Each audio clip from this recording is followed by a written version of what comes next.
also bone spears thrown. They were the top quality products manufactured from renowned bone refineries using the highest quality of materials. Not only were they polished to a mirror-smooth finish, but they were also filled with a great amount of the aura of death. Every member of the House of Han wore calm faces. Despite having thousands of attacks swarming at them, not a single guard panicked, and their breathing rate remained steady. They remained collected and organized, as though those bright projectiles flying at them were just normal raindrops. Despite being enemies, those Witherbone Divine Guards were astonished by the fearless demeanor of the House of Han. City Lord Hill, who was experienced in training Divine Guards, was especially marveled. After seeing the valor displayed by the House of Han Guards, Hill was filled with awe, and he became even more determined to obtain their secret training method.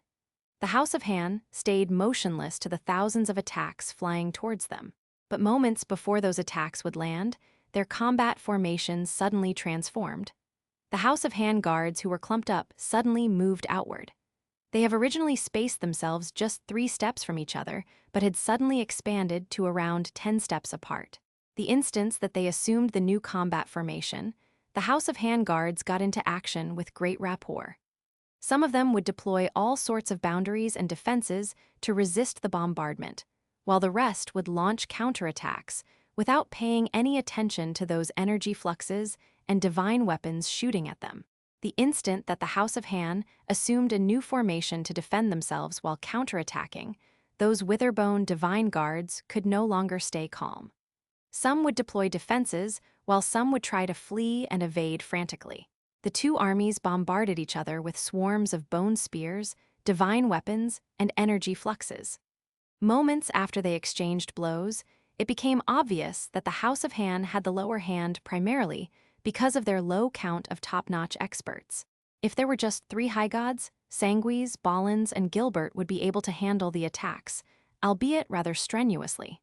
However, they were facing 7 high gods, with 5 of them being mid-stage high gods, with 2 late-stage high gods observing at the side. Due to the great differences in strength, the House of Han was no longer as unstoppable as they were before. One after another, the House of Han guards perished to the overwhelming energies shot at them. But despite that, it would be obvious to any observer that the team combat strength of the House of Han was much greater than that of the Witherbone Divine Guards. If it wasn't for the 7 high god experts, the House of Han might have a chance at crushing the thousands of Witherbone Divine Guards. Many of those Witherbone Divine Guards wailed and scuttled when they were attacked. Many were killed when they collided with their comrades, who were also trying to evade an incoming attack. Meanwhile, every guard of the House of Han remained cool and silent despite facing attacks that filled the sky. They worked together methodically. Those in charge of defenses would put all their energy on defending, while those in charge of attacking would be fully focused on attacking. From start to finish, every guard of the House of Han had remained in their position. No one panicked despite seeing their comrades perish in the battle. Sha Tio, ask your men to be careful. Make sure that they do not kill their leaders yet, said Hill. He was observing the House of Han with admiration, and he felt great reverence towards the person who trained those guards. Hill knew that the moment a person dies, their soul will start vanishing, and the memories contained within would disappear along with it. When a soul had completely dissipated into the environment, their memories would also be completely gone. No amount of the divine energy of death could restore it. The reason Hill wanted to keep those core members of the Han family alive was so that he could extract as much of their precious memories and secrets as possible. Understood, replied Sha Tio as he nodded. After seeing the great losses his House of Chiron suffered to the House of Han, he was consumed by rage and had nearly forgotten their main objective. But he came to his senses after being reminded by Hill. Sha Tio first took a deep breath before he roared at the sky. Then, having gathered the attention of his high gods, he made a hand gesture. As veterans of the House of Chiron, those high gods immediately understood Shata's wordless command. They became much more selective in their bombardment. Most of the attacks landed on those non-important House of Han guards. It was those 7 high god experts who had caused the House of Han the greatest casualties. The 7 would only attack and kill those guards on the outer perimeter, but not harm those core Han family members who were grouped together. The Han family looked at each other, and they saw the despair in each other's eyes. Strathome and Emily were sharp-witted characters. They could instantly tell what their enemies were planning. Bollins took a glance at Strathome and Emily and instantly read their thoughts. He shouted, "Don't do anything stupid. With the three of us here, there is no need for suicide. They won't be able to extract any information from your souls, even if you are the last one of us to fall." Bollins could tell that Strathome and Emily were planning to kill themselves so that their souls would have dissipated before Chateau, and the others could extract anything from their memories. Emily softly sighed and mumbled to herself, "Goodbye, Brian. I guess I will never see you again." It was at this moment that suddenly, as though Emily's prayer was heard, a world-shaking roar sounded from the horizon. A ferocious aura carrying the desire to annihilate all things suddenly enveloped the whole Witherbone city. Chapter 900, Overwhelming Power GDK 900. Overwhelming power. When the members of the House of Han heard the thunderous roar, cheerfulness suddenly blossomed on their despair faces as though they saw the light at the end of the tunnel. "It's Master! It's our Master!" exclaimed Gilbert emotionally. Every member of the House of Han was hoping that Han Shu would find them and save them from the peril, although they knew that it was very improbable. But perhaps the Creator had heard their prayers. Han Shu came to their rescue at the last possible moment. Not just Gilbert, but every member of the House of Han could immediately tell that it was Han Shu. They could recognize Han Shu's voice and his ruthless aura that have now shrouded the entire Witherbone city. "Master has become even stronger," exclaimed Sanguise excitedly after he closed his eyes and carefully sensed the apocalyptic aura rapidly moving towards them. "Defend. We just need to hold on until Brian arrives and we will have nothing to worry about," shouted Emily. Her cheeks and neck were flushed out of excitement. To every member of the House of Han, Han Shu, their patriarch, was an invincible existence. The House of Han guards who had been trained in the Eight Desolation and Torment formation were also familiar with Han Shu's voice and aura. Every member of the House of Han who was prepared to fight to their death became very emotional. Some even couldn't help themselves but cheer out of excitement. Every expert in Witherbone City felt a sense of danger from the tremendous aura. Hill and Chateau, the two mightiest existences in Witherbone City, were dumbstruck as they stared at the direction that the aura originated. Not just Hill and Chateau, but even the divine guards of Hill and the House of Chiron were so startled by the terrifying aura that they temporarily stopped attacking the House of Han. All of them turned to gaze at the menacing dark cloud rapidly approaching them. With that, the two sides temporarily ceased their battle and silently waited for the demon to arrive. Ferocious roars continued to sound from the distance, resonating and shaking the entire Witherbone city. Every god, no matter sleeping or cultivating, was roused by it. They put on appalled faces and looked towards a direction. Through the violent roars and aura, every person could deeply feel the wrath of the unparalleled existence. Most citizens of Witherbone City were unaware of what the House of Han had suffered in the past few months. Following the source of the sound, they curiously went in the direction of the Chiron residence, wanting to see what was happening in their city. Who in the world is he? Hill, the city lord of Witherbone City, felt frightened when he discovered that even with all the divine guards around him, he would still be easily crushed by the approaching demon. No idea," replied Chateau, who was also feeling flustered. Just like Hill, his attention was also fully taken by that frightening, powerful aura, and therefore did not notice the expressions on the faces of the Han family. The environment was filled with a ruthless, savage sister energy that thirsts for blood. The frightening aura, containing seeming infinite power, broadcasted omnidirectionally to cover the entire Witherbone city. It struck fear into the heart of every expert in the city. Although the city was flooded with an intense killing intent, the density differed at different spots. Hill and Chateau sensed that the pressure was focused on them, as though the approaching expert was targeting them. When the Hill and Chateau realized the fact, a shiver traveled down their spines. Somehow, they saw the scene of themselves murdered. They also understood from the terrifying pressure that they stood no chance against the powerful existence. As the person got closer, the ferocious roar gradually faded. However, Hill and Shatio did not feel more at ease as they continued to get the unsettling feeling that a monster had its eyes on them and they could be devoured at any moment. The two strongest experts in Witherbone City were panicking. Finally, a majestic figure materialized on the dark sky. Han Shuo wore a chilling face, and his eyes glowing with sinister lights were sweeping across the Witherbone divine guards surrounding the House of Han. Given Han Shuo's outstanding strength, he was able to remotely sense the House of Han when within a certain range. He recognized the auras of those House of Han guards who he had put through the 8 Desolation and Torment formation.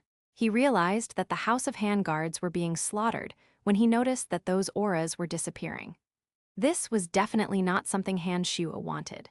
With the intention of stopping his House of Han guards from getting killed before he reaches the Chiron residence, he unleashed his aura to the fullest and even boosted it with all his rage. He wanted to intimidate the Witherbone divine guards and make them cease fire temporarily.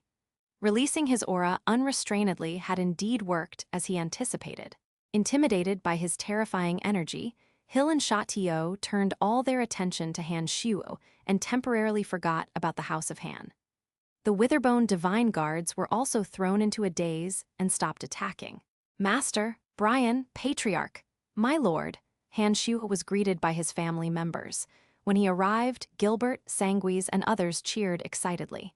Emily, Fanny, Lisa, and many others cried tears of joy. Moments ago, all of them had lost all hope. Every member of the House of Han knew that they stood no chance of survival against the entire Witherbone city. But moments later, when Han Shuo suddenly showed up, their hopes were rekindled. They realized that not only could they survive the calamity, but they could also have their revenge. Upon hearing the cheering from the Han family, those Witherbone divine guards immediately realized who the comer was. Hill and Shada's hearts sank. They suddenly found the weather to be exceptionally chilling, and they were getting cold feet and goosebumps all over. Their terrified gazes gathered on Han Shuo, and they simultaneously opened their mouths. However, as though something had stuck in their throats, not a sound came out. Hill and Shatio, as the strongest high gods present, could tell better than everyone else of just how formidable Han Shuo's strength was. They were terrified because they knew they stand absolutely no chance against Han Shuo. There's been a misunderstanding," stuttered Shatio in a forced smile. His body was slightly bowing. He seemed even more humble to Han Shuo than to Hill. Han Shuo swept his deadly eyes across Shatio before he turned to Emily, Stratham, and the others and asked, "What happened?" "Certain people want the medicine formula of Celestial Pearl Pharmacy and the secrets to training our guards. They gave us 3 days to hand over everything, failing which, we would all be killed. But I doubt that they would let us live even if we surrender those secrets," answered Stratham loudly in a smirk as he looked at Hill and Shatio. "They have also abducted one of our House of Han guards and extracted his memories using the energy of death, and that Shatio had once insulted Ballins." Emily stepped forward and loudly reported the suffering they received. "Master, that is not all. They forced us to live in that shitty building, right behind that stinking bone refinery. Our matriarchs had often been puking because of it. Fucking hell, they have made so much black crystal coins with our Celestial Pearl's name, but as soon as we entered their city, they put us in house arrest and demand all our secrets. Fucking outrageous." Gilbert started complaining and cursing at Hill and Shatio. As Han Shuo listened to Stratham, Emily, Gilbert, and others recount, his face turned darker and darker. Han Shuo had learned from the information broker that the House of Han was in a bad situation, but it turned out that the reality was far worse than he had imagined. If he had not been rushing to Witherbone City at his top speed, he would have been too late and his family clan would have been annihilated. Misunderstanding? It's a misunderstanding. Shatio keep on repeating the word. He felt the stifling air around him becoming colder and colder. Chapter 901, Flaying Alive GDK 901. Flaying alive at this moment, Shatio could not be more regretful of what he did to the House of Han. Facing Han Shuo, an opponent that he had no chance of winning, other than trying to make up excuses and hope that Han Shuo would somehow believe that it was all a giant misunderstanding, there was nothing else that Shatio could do. Hill, the Witherbone City lord, felt dryness in his mouth as he gulped down his saliva. His heart was beating at an unusually high rate, something that had not happened to him for thousands of years.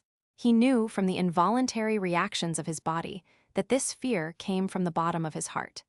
He was afraid that this demon from the House of Han would flatten his Witherbone city and himself. Hill was previously informed by Sha Tio of Han Shu's terrifying strength. Based on Shada's description, Hill guesstimated that Han Shu should possess late-stage high god strength. Hill thought that even if he could not defeat Han Shu by himself, with Shada's assistance and perhaps other high gods in Witherbone City, they could take care of Han Shu without expending too much energy. But never in a million years did he expect that Han Shu had made yet another breakthrough. Having ascended to the Skybreak realm, Han Shu's strength was now far, far greater than that of a late-stage high god. Even Salaz and Wasir, sovereigns who had ruled parts of the Fringe for countless years, were no match against Han Shu. He could squish an expert the level of Sha Tio like an ant. A misunderstanding, you say? Han Shu had unexpectedly put on a smile. However, Hill and Sha Tio did not feel better after seeing the smile. It only made their hair stand on end. It really is just a misunderstanding. We genuinely want to work with the House of Han. We definitely did not have any other ideas. Hill was rather nervous as he said in a shaky voice, perhaps the House of Chiron had been lacking in certain aspects, but this is definitely not our Witherbone City's intention. We are sincere in cooperating with your family clan. Even this battle was started by your House of Han. I came here only to resolve the dispute. I didn't mean anything by it. Every Witherbone Divine Guard present could see the nervousness and humbleness shown by Hill. It was as though their city lord had been turned into a respectful servant. That is correct. Not only have we rescued the House of Han from Larrickson and Hoffs, but we have also housed them in our Witherbone city and given them the most cordial hospitality. They have inexplicably killed so many of my family clan guards, but we came here only to find out what's going on. Everything is a misunderstanding, added Sha Tio. With things having come to this, Sha Tio and Hill understood that if they were to fight, as the leaders of the army surrounding the House of Han, they would be the first that Han Shu kills. Sensing the overwhelming strength of Han Shu's, the two high gods racked their brain to come up with something to avoid having to fight Han Shu. Despicable, shouted Emily furiously. She then said to Han Shu, Brian, don't listen to the nonsense spewed by these vicious and greedy bastards. They are here to exterminate the House of Han. If you had not come in time, all of us would have been annihilated. Shifu, there is nothing to be argued. Let's kill them. Sangui's bloodthirst eyes turned to Sha Tio before he pointed his broadsword glowing with blood-red radiance at him and said, He had insulted Balins and every one of our House of Han. We shall flay him alive. As you wish, replied Han Shuo. Then, with a movement of his hand, the dark cloud which he condensed from his killing intent suddenly fell towards the ground and wrapped Sha Tio straightforwardly. Han Shuo made another gesture, and Sha Tio was sent flying. He landed in front of Sanguis, Gilbert, and Balins. The dark cloud had turned into strands of smoke, bored into Shata's body like countless little worms, and restrained the divine energy in his body. Sha Tio noticed that his senses had been enhanced and were unable to make a budge. Hill and Sha Tio, these so-called experts, were completely helpless against Han Shu. He had immobilized Sha Tio without breaking a sweat. The paralyzed and toothless Sha Tio now laid helplessly between Balins, Sanguis, and Gilbert. Balins, who was once insulted and humiliated by Sha Tio, coldly withdrew a slender and long sword and stepped forward. Gilbert and Sanguis were going to participate in the killing, but when they saw the cold look on Balin's face as he approached Sha Tio, they put on sinister smirks and sat back to enjoy the show. Balins was calmer than everyone. He could endure Shata's insult, but it did not mean that Balins hold no grudges. Among the Han family, Balins was known for his patience, ruthlessness, and vengefulness. Balins might have not shown it on the surface, but he had never forgotten Shata's insult. He had only been waiting for the opportunity to get his revenge. Sha Tio watched silently as Balins approached him with his sword. He no longer tried claiming that it was all a big misunderstanding, for he knew that no amount of words could alter his fate. As the patriarch of the House of Chiron, Sha Tio wasn't one who feared death. He sighed and stared into the sky with despaired eyes, given in to the inevitable. Hey, what are you trying to do? shouted the high gods of the House of Chiron when they saw Balins walking to their patriarch who had been captured alive just like that. These high gods of the House of Chiron also sensed the terrifying aura emanated by Han Shuo and knew that they stood no chance. However, after having been brainwashed under the House of Chiron for ages, they would put the prestige of their family clan above everything else. They thought of giving a fight before Sha Tio would be flayed. The 5 high gods looked at each other in the eye. They suddenly shrieked in one voice and recklessly charged at Han Shuo. By now, there were thousands of Witherbone City's citizens all around the House of Han. Other than divine guards of the House of Chiron and Hill, there were also experts from all major family clans who noticed the great disturbance. All of them could tell just how terrifying Han Shuo was just from his aura. Upon arrival, they merely stood as a silent observer instead of trying to be helpful citizens. No one dared launch an attack at Han Shuo, who was standing tall above his House of Han. Of the thousands of gods present, only the 5 high gods of the Chiron family attacked Han Shuo. They were fighting for the prestige that their House of Chiron had built and grown for the past tens of thousands of years. Han Shuo turned his chilling eyes at the 5. With one thought, 5 of his flying swords whooshed out from his nape. They streak across the sky in a flash and appear in the chests of the 5 high gods. Han Shuo had very precise control over his flying swords. Instead of flying through their bodies and liquefying them, he made the flying swords stop halfway through their chests. The 5 dead high gods were dangling in midair. Eye drip, drop, slash eye blood slowly dripped down from the 5 bodies hung in midair. The crowd was so silent that the sound of the blood dripping could be clearly heard. Ahhhhhh. While everyone had their attention on the 5 dead high gods suspended in the sky, a blood-curdling scream jolted the crowd, and many of them trembled. Immediately, the crowd turned their attention to the source of the sound. The person making the screech was the patriarch of the House of Chiron, Sha Tio. Balins had completely ignored the 5 Chiron family high gods and completely absorbed in his task. Using the sword that Han Shuo had made for him, he cut open the skin on Shada's chest with surgical precision. Not deep enough to kill him immediately, but just enough to get the job done. Still wearing a composed, indifferent face, with his bare hands, Balins calmly proceeded to tear the skin off Shada's chest. Having one's skin torn from one's flesh was, needless to say, an extremely painful experience. Other than immobilizing Sha Tio, in order for Sha Tio to savor the process as much as possible, Han Shuo had also enhanced Shada's senses, boosting sensory inputs by more than 10 times compared to normal. In other words, the pain that Sha Tio was suffering was 10-folds of what he would normally feel. Therefore, even the gritty patriarch of the House of Chiron crumbled to the torture. He helplessly shrieked in absolute pain and agony. Sha Tio was among the strongest experts in Witherbone City. But there he was, totally helpless and being inhumanly tortured before the crowd, making miserable and despaired shrieks that made everyone's blood run cold. Thousands of Witherbone City experts were watching.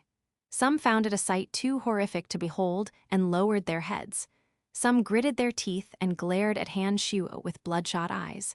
However, no one dared step forward.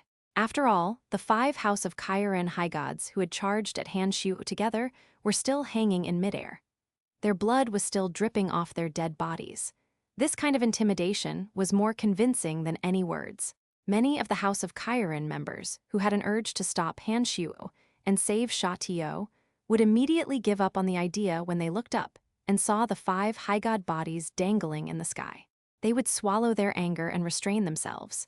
"Brian, please, let him go, I beg you," a loud, tearful voice sounded. Li Wei, whose hair was rumpled, came to the front after wildly shoving through the crowd. Li Wei had once visited the Han residence, and many of the Han family recognized her. They knew that Han Shuo and Li Wei were close friends. During the House of Han's stay in the Chiron residence, Li Wei had always tried persuading Sha Tio to stop mistreating the Han family and maintain their friendly relations. However, blinded by greed, Sha Tio did not bother listening to her opinion. In the end, when he got sick of being pestered, he got someone to lock Li Wei up. It was until now, after Sha Tio was captured by Han Shuo, one of the House of Chiron divine guards recalled of Li Wei's existence. Thinking that she could alleviate the situation, he hastily released Li Wei from confinement. Balins halted his execution the moment that Li Wei appeared. He turned to Han Shuo and looked at him with an inquisitive gaze, waiting for his command. Han Shuo took one look at Li Wei. He thought about the things that his family had suffered in the Kairin residence, and he coldly said to Balins, "Carry on." Balins nodded and continued. Sha Tio yet again started shrieking in absolute misery. When Li Wei heard his terrible cry again, her eyes rolled up and she passed out. Chapter 902, Who Else? GDK 902, Who Else? Inside the Kairin residence of Witherbone City, Sha Tio, one of the top characters in the city in terms of strength and influence, was being skinned alive by the callous Balins. After a long while, Sha Tio stopped making his miserable shrieks. His body spasmed for some time before it turned motionless. No one in the crowd dared step forward to stop Han Shuo after sensing the terrifying aura he was emanating. Those who had participated in attacking the House of Han were palpitating, and dread could be seen in their eyes. The House of Han, who had been oppressed for a long time, became visibly excited after Sha Tio was dead. Despite having complete trust in Han Shuo's strength, they did not expect that Han Shuo would have made such giant leaps. Even the top-notch experts of Witherbone City and the City Lord dared not mess with Han Shuo. Who else? Han Shuo asked Emily. Emily scanned the surrounding crowd with murderous eyes before it stopped on Hill, the City Lord. She pointed at him and said, "This guy, he is the City Lord of Witherbone City. Without his backing, Sha Tio wouldn't have the courage to do something so brazen and outrageous."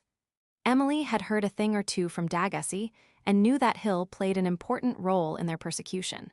In fact, back then, when the House of Han's appeal for help reached Witherbone City, it wasn't Sha Tio who came up with the sinister plan to trap and force the House of Han to give up their secrets. It was the ambitious and greedy Hill. He was the real mastermind. "What? I got nothing to do with this." When Hill saw that the members of the Han family seemed to be pacified after Sha Tio was dead, he thought that the matter was over and he wouldn't be implicated. But who knew that Emily would point him out of the blue? As the city lord, Hill was not supposed to be so flustered. However, as he had sensed the unstoppable power on Han Shuo, and having witnessed Sha Tio being flayed alive right in front of him, he lost his usual bearing. Shada's inhuman, miserable shrieks still echoed in his ears. Han Shuo cracked an incredibly chilling grin as he sized up Hill. He said, "Do you think I would trust yours or my people's words?" A shiver traveled down Hill's spine. He knew that by now, no amount of excuses would save him from the monster. From how Han Shuo had exacted vengeance of Sha Tio, Hill knew that Han Shuo was anything but kind. With that, Hill immediately abandoned his unrealistic thoughts and started rethinking his approach. "Brian, this is Witherbone City and I'm the city lord. You dare kill me?" Hill kept silent for a moment before he suddenly transformed into a lofty man with a tough, unshakable demeanor. It was as though he had swept every trace of fear from his mind and turned into another person. Hill was indeed worthy of being the lord of a city. Facing an unbeatable opponent, Hill was able to quickly readjust his mind and strategy to find a way out. With all his focus and energy, he first purged his fear of Han Shuo off his mind. Han Shuo was startled for a fraction of a second.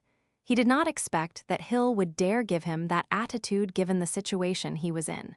It appeared that although Hill was just slightly stronger than Sha Tio in terms of strength, he was much tougher than Sha Tio by virtue of being a city lord. However, even though Hill was the city lord of Witherbone City and his divine guards had completely surrounded them, Han Shuo could still kill Hill and his gang with a lift of his finger. Han Shuo could not understand where Hill's confidence came from. "Oh," Han Shuo raised an eyebrow and disdainfully asked, "And what about that? You think those divine guards around you could protect your ass?" Hill inwardly heaved a slight breath of relief after hearing Han Shuo's reply. He was afraid that Han Shuo would kill him straightforwardly without giving him a chance to speak. Otherwise, he would be dead no matter how good his reasoning would be. Sha Tio is just a family clan patriarch. He was not qualified to meet the Overgod. His lordship wouldn't care if he is alive or dead. But I'm very different. I'm the city lord of Witherbone City and the most humble servant of the Overgod of Death. His lordship has implanted a divine brand in my soul. If I'm killed, his lordship will avenge me," explained Hill hastily. Upon hearing those words, the faces of those House of Han members jolted, while those trembling Witherbone divine guards seemed to be injected with a shot of courage. They thought that their city lord's words made sense. The city lord was personally appointed by the over-god of death. If the outsider was to kill the city lord, he will surely suffer the wrath of the over-god. And absolutely no one on Elysium would want to get an over-god angry. "Brian, I think we should let it go," the apprehensive-looking Emily advised Han Shuo in a low voice. It was Emily who pointed out Hill to Han Shuo, but she was also the first to advise Han Shuo against killing Hill. She knew that the might of an over-god was frightening beyond her imagination. She would rather swallow the humiliation than to have Han Shuo risk his life against an over-god. "Brian, don't do anything impulsive. In any case, Sha Tio is already dead. Perhaps it's time to let it slide," advised Stratham. He too knew that an over-god was extraordinarily powerful. It wasn't easy for the House of Han to be finally out of danger, and he did not want Han Shuo to be killed by an over-god. On the entire Elysium, if not the entire universe, no existence would ever risk offending an over-god who possessed a quintessence and ruled a divine dominion. Every member of the House of Han understood that, and they advised Han Shuo to let Hill off. "It seems that your family clan members are sensible people. Brian, I admit that you are extremely strong, and we Witherbone City are no match against you. However, you should still think before you act.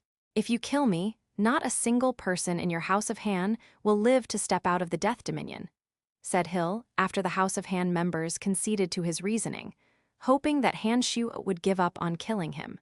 Han Shuo wore a dark face as he gave the complacent-looking Hill a death stare. He knew that Hill wasn't bluffing. If Hill was killed, the over-god of death would instantly know about it and would most likely seek revenge.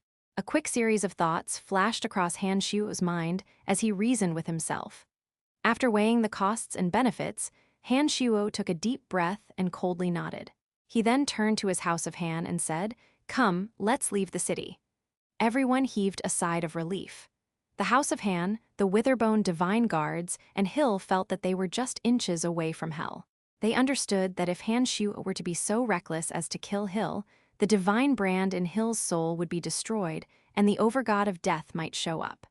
If that happened, the consequences would be unimaginable. "I'm really sorry about what happened to the House of Han in Witherbone City. It really wasn't my intention," said Hill courteously. He felt relaxed when he saw that Han Shuo was leaving. He dared not provoke Han Shuo lest he changes his mind. Hill gestured, ordering those divine guards who had jammed, pack the place to immediately make way for the House of Han, allowing them to leave unimpededly. Han Shuo wore a dark face as he silently led his family clan to the nearest city gate. Wherever he went, the divine guard would automatically withdraw a few steps backward. It was obvious that they were very afraid of Han Shuo. Every member of the House of Han followed closely behind Han Shuo. They spoke not a word as they marched through the streets. By the morning of the second day, they arrived at the nearest city gate. It seemed as though those Witherbone divine guards had been notified in advance. Long before the House of Han was near the city gate, they had swung those gates wide open for the House of Han to exit the city. Without meeting the slightest impedance, the House of Han led by Han Shuo finally stepped out of the Witherbone city. After traveling for another half a day, when the House of Han had made quite some distance from Witherbone City, Sanguis finally couldn't hold his curiosity. He hesitated for a moment before he asked Han Shuo, "Shifu, are you really going to let Hill off the hook? I will escort you all away from the Death Dominion. You all will be safe once you are outside the Dominion." Han Shuo took a deep breath before he turned to Emily and Stratham and instructed, "After leaving the Death Dominion, head to the ethereal city of the Space Dominion. Look for McKinley, the city lord. He will get you all settled." "Brian, don't do it, please." Emily was worried about Han Shuo's safety. She begged, "Please just let it pass. After all, it was Sha Tio who had done those things to us, and he is dead. I don't want to take any more revenge. Brian, if you kill Hill, you could anger the overgod." Stratham was astonished after realizing Han Shuo's plan. "Yes, I know I might offend the overgod. That is why I'm bringing you all out of the Death Dominion now. If I had killed him just then and the overgod appears, I might be able to escape, but you bunch might be exterminated by the divine guards. As long as your safeties are assured, I don't mind fucking up Witherbone City. Humph, to think that I'm afraid of the overgod of death, how foolish of Hill, coldly groaned Han Shuo. When Han Shuo saw that his family clan members were still going to persuade him against doing it, he raised one palm and said, "That's enough, I have made my decision." "Senior brother, do you have the confidence?" asked Ballins calmly. "I have the confidence of not losing my life, not even to an overgod with the quintessence," replied Han Shu after he put on a faint smile. Ballins nodded and said nothing more. Under Han Shuo's escort, the House of Han made detours around various major cities of the Death Dominion as they traveled in the direction of the Space Dominion. Lest they invite even more troubles, the House of Han hastened on with their journey. After 2 months, they officially stepped out of the territories of the Death Dominion. They continued traveling towards the Space Dominion. Meanwhile, Han Shuo quietly left the group and returned to the Death Dominion all alone. He was planning to murder not just City Lord Hill of Witherbone City, but even City Lord Wallace of the City of Shadows. He was planning to offend not just one of the overgods, but 2 in one go. Chapter 903. Back to Witherbone City, GDK 903. Back to Witherbone City after the House of Han left, the Witherbone City turned busy for a while. They weren't busy with upgrading their defenses or repairing the damages, but were busy expropriating the wealth and assets of the House of Kyron. Cruel, unforgiving is the world. The House of Kyron used to be one of the top family clans in Witherbone City. However, after their patriarch, Sha Tio, and 5 high gods were murdered by Han Shuo, and hundreds of their divine guards killed by the House of Han, their strength and influence took a nosedive. They tanked to the bottom just like that. With all their top-notch experts now dead, the House of Kyron was unable to protect their tremendous assets. The other powerhouses of Witherbone City, who had been coveting for the Kyron family's wealth, began there plundering the moment the House of Han left the city. Sha Tio and the House of Kyron had been faithful and diligent in working for Hill the City Lord. Morally speaking, Hill should at least step in and prevent those predators from robbing the House of Kyron. But in reality, Hill was one of the firsts to rob from the Kyron family. Using his position as the City Lord, Hill took over most of the estates and businesses of the House of Kyron, claiming that those were their punishment for making the city such a powerful enemy. Large amounts of assets of the Kyron family were confiscated by Hill in just one night. But to keep the other family clans contented, Hill did not take all the bounties for himself. The remaining interests of the Kyron family were expropriated by those big and small family clans of Witherbone City. While Sha Tio was still alive, the rivals and enemies of the House of Kyron would never dare touch his family clan members. But immediately after his death, those people started hunting down the Kyron family members to have their revenge. It seemed as though they wanted to exterminate the House of Kyron. Having witnessed their patriarch, Sha Tio, being humiliated to death, the House of Kyron divine guards felt that the family clan was branded with shame and disgrace. Many of them left the House of Kyron and joined other family clans.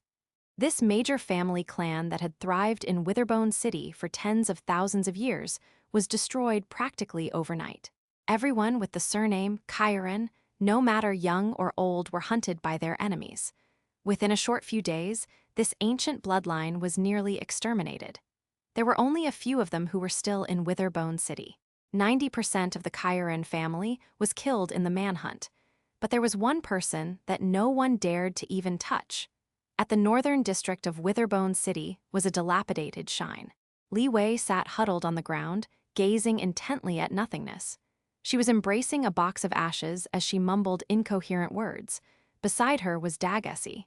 He wore a pitiful face and repeatedly sighed while combing Li Wei's messy hair. The past 3 months had been absolute hell to Li Wei.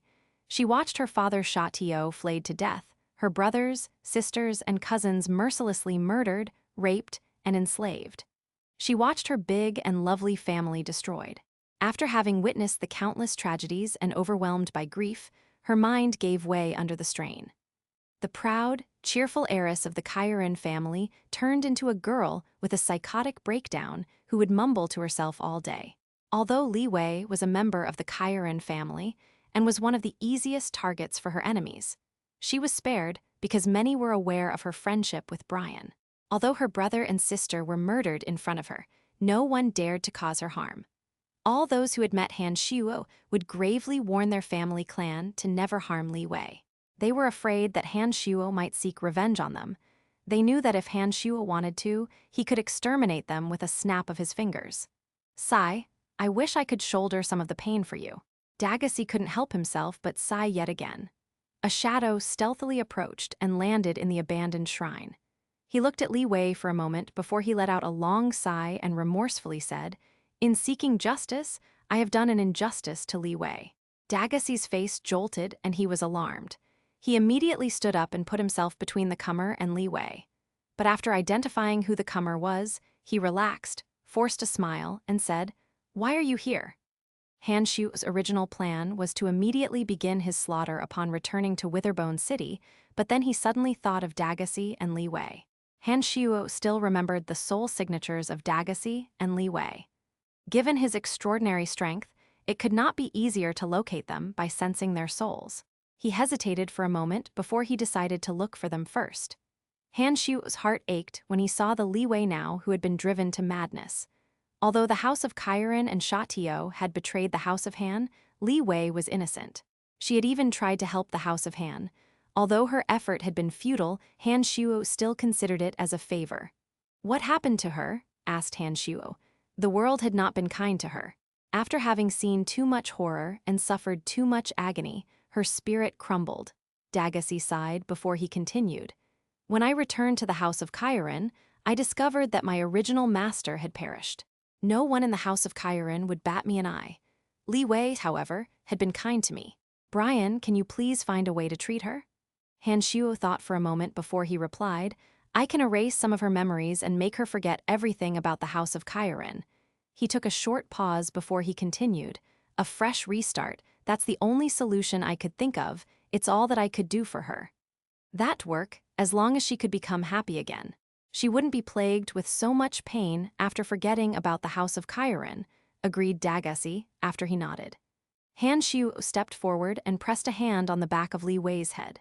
His consciousness swam into her mind and gently wrapped her soul. Then, it started flowing through the webs made of glimmering, incorporeal strands and searched for every memory related to the House of Kairan. Han Shu's consciousness would then wrap around those strands and extinguish them.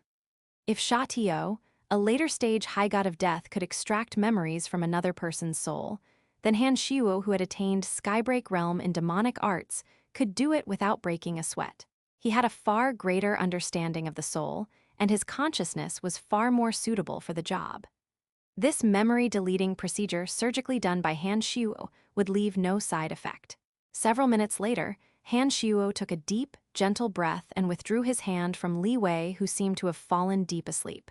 He turned to Dagacy and said, "When she wakes up, she will remember nothing about the House of Kairan. Don't stay here any longer. Go to the ethereal city of the Space Dominion with her. You may seek shelter at the Celestial Pearl in the city." Dagacy nodded and replied, "Yes, I have been thinking about leaving this place with her. Ethereal City is indeed a decent place. I'm sorry, it is me who caused her all these suffering." Han Shu suddenly lowered his head and sighed again. He felt responsible for destroying Li Wei's life. Dagacy patted on Han Shu's shoulder and said, "Don't be too hard on yourself. If anyone is to be blamed, it should be Sha Tio and the others. I've seen how they treated your House of Han. You weren't wrong for serving them justice." Han Shu felt a little better after hearing Dagacy's words. He thought for a bit before he asked, "Right, tell me everything you know about it and the names of those who had participated in oppressing my House of Han." Dagacy stared blankly for a moment. He suddenly realized something and his face jolted. "Brian, you didn't come back to the city to look for us but to kill Hill." Han Shu nodded and said, "Correct. Hill is the mastermind and I'm not going to let him off. But Hill is the city lord of Witherbone City and his soul has a brand bestowed by the Overgod of Death. If you do that, you could bring the wrath of the Overgod upon you and..." Dagacy got worried and wanted to dissuade Han Shu on the idea. "I know. Don't worry, I will be fine." Han Shu was touched. He was grateful to have made friends on the profound continent who genuinely cared about him. Seeing that Han Shuo was adamant, Dagasi stopped trying to dissuade Han Shuo. He forced a smile, shook his head, and remarked, "Back then, when I first met you in the underground world of Profound Continent, you were just a tiny little necromancer. Who would have thought that in just a few centuries, you would rise to such prominence on Elysium? What's more, you would soon be provoking an overgod. It's true what they say, you would never know what the future has in store for you." When Han Shuo heard Dagasi's words, his mind automatically recalled the time he ventured to the underground world. Back then, he was merely a weak necromancer who was no match against Dagasi. But in just a short few hundred years, he had now ascended to be an overgod and even established a rapidly growing powerhouse on Elysium. All right, as far as I'm aware of, other than Hill and Sha Tio, there are. Dagasi started informing Han Shuo the names of those who had participated in oppressing the House of Han. You should leave for the Space Dominion with leeway quickly. Witherbone City is about to get messy, said Han Shuo, whose eyes were glowing with ice-gold lights. He was ready to commit a slaughter feast. Be careful, said Dagasi when he saw that Han Shuo was leaving. Han Shuo did not reply and vanished from Dagasi's sight in an instant. It was much faster and stealthier than leaving by tearing spacetime. In the City Lord's mansion of Witherbone City, Hill had summoned the patriarchs of all major family clans. They were discussing who should succeed the chief of the Third Corps, Divine Guards, that previously belonged to the House of Kyren. Suddenly, a frigid, sinister energy shrouded the City Lord's mansion. All those patriarchs in the middle of a discussion were jolted off their seats, and they looked all around in fear. They had sensed the energy before, and they immediately realized a frightening fact: the demon has returned. Chapter 904, How Would It Be Over When You're Still Alive? Chapter 904. How would it be over when you're still alive? Hill and the family clan's patriarchs stood up from their seats in fright. They panically looked all around as though anticipating something to show up. A chilling wind blew, and the thin layer of barrier protecting the meeting room shattered, while the energy towers that powered it exploded.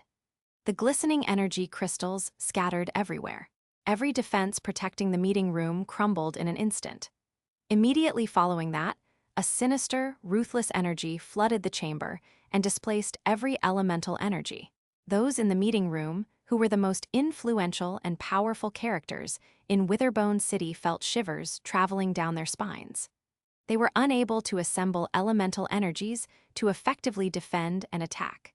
Then, finally, Han Shuo made an appearance. He calmly walked towards those people belonging to the highest echelon of their society as though he was talking a walk in his own backyard. "What?" Hill's heart sank. In a rather anxious voice, he asked, "Haven't you left Witherbone City? What have you come back for?"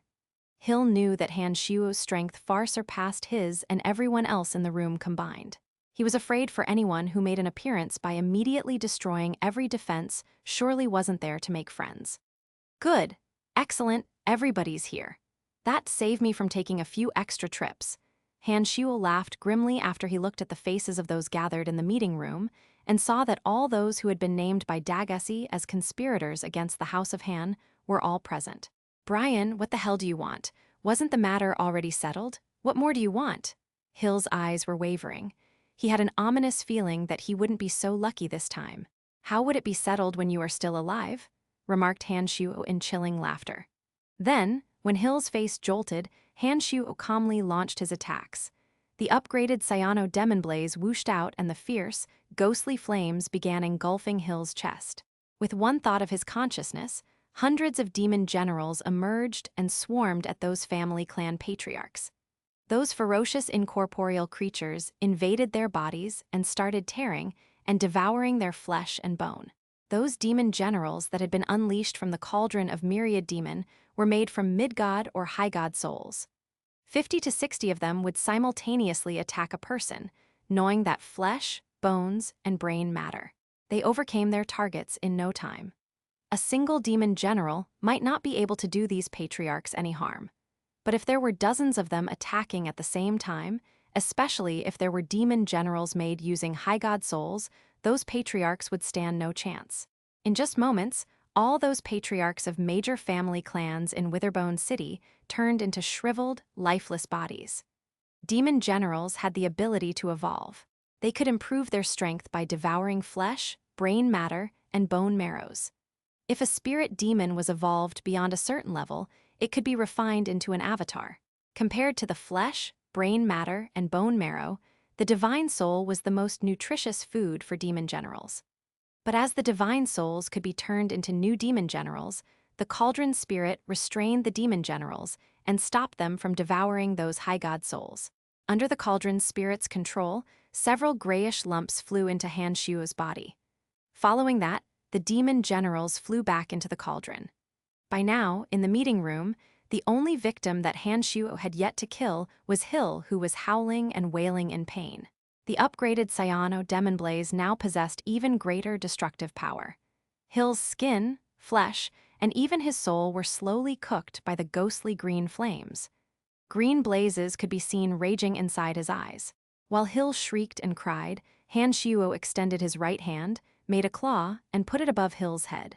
5 blades then abruptly shot out from Han Shuo's fingertips. The 5 blades went through Hill's cranium like a hot knife cutting through butter. After penetrating deep into his brain, 5 strands of energies wrapped Hill's burning divine soul. Not only could Hill not escape, but he also lost all ability to transmit messages. Strands of consciousness flowed through the 5 blades and invaded Hill's soul. Han Shuo soon located a brand in a corner of Hill's soul, emanating a strong aura of death. It was incompatible with Hill's soul and was constantly releasing minute strands of energies that stimulated his soul. Immediately, Han Shuo realized that this was the divine brand that the overgod of death had placed in Hill's soul. After carefully sensing it for a moment, Han Shuo could feel a desolate, ancient, and powerful presence. It was obvious to Han Shuo the function of this divine brand. Han Shuo also knew that once Hill was killed, the overgod of death will immediately be alerted and learn about everything that had transpired. Han Shuo carefully avoided the overgod's brand and bored deep into Hill's soul using the consciousness in the form of millions of strands. Then, similar to how he had treated Li Wei, he started deleting the memories from Hill's soul. But instead of selectively deleting some of the memories, Han Shuo was going for a full, thorough wipe. After the divine soul was formatted, it no longer had any self-awareness or any thoughts. Han Shuo then extracted the soul from Hill's body and stored it in a special container. Having cultivated to such a high level in demonic arts, Han Shuo's understanding of the soul had far surpassed that of every god on Elysium, even those who cultivated the energies of life, death, and destiny. Perhaps even an overgod could not perform such an intricate operation to the soul. Han Shuo had killed Hill's self-awareness, but kept his soul alive to avoid receiving the wrath of the death overgod. He came up with the idea as he traveled back to Witherbone City. With his self-awareness wiped out, Hill could not communicate with the overgod of death through the divine brand. And as his soul was technically still alive, the overgod wouldn't know that Hill was as good as dead. But Han Shuo knew that this was just a temporary solution. Sooner or later, news about Hill's death will get out, and by then, the other city lords in the Death Dominion will report to the Death Overgod about what had happened. It was only a matter of time before the Overgod would learn of the matter. And the brief delay was all the time that Han Shuo needed. He would head to the Darkness Dominion, get rid of Wallace, Hoffs, and Larrickson, and leave. By then, even if the overgods of death and darkness wanted to kill Han Shuo for murdering his enemies, he would have been long gone from their territories. As Han Shuo observed Hill's divine soul stored inside a special container, a light bulb suddenly lit above his head. He had an idea on how to rapidly raise the strength of his house of Han members. He could kill high gods, extract their divine souls, destroy their self-awareness, and wipe away every bit of their memories irrelevant to cultivation.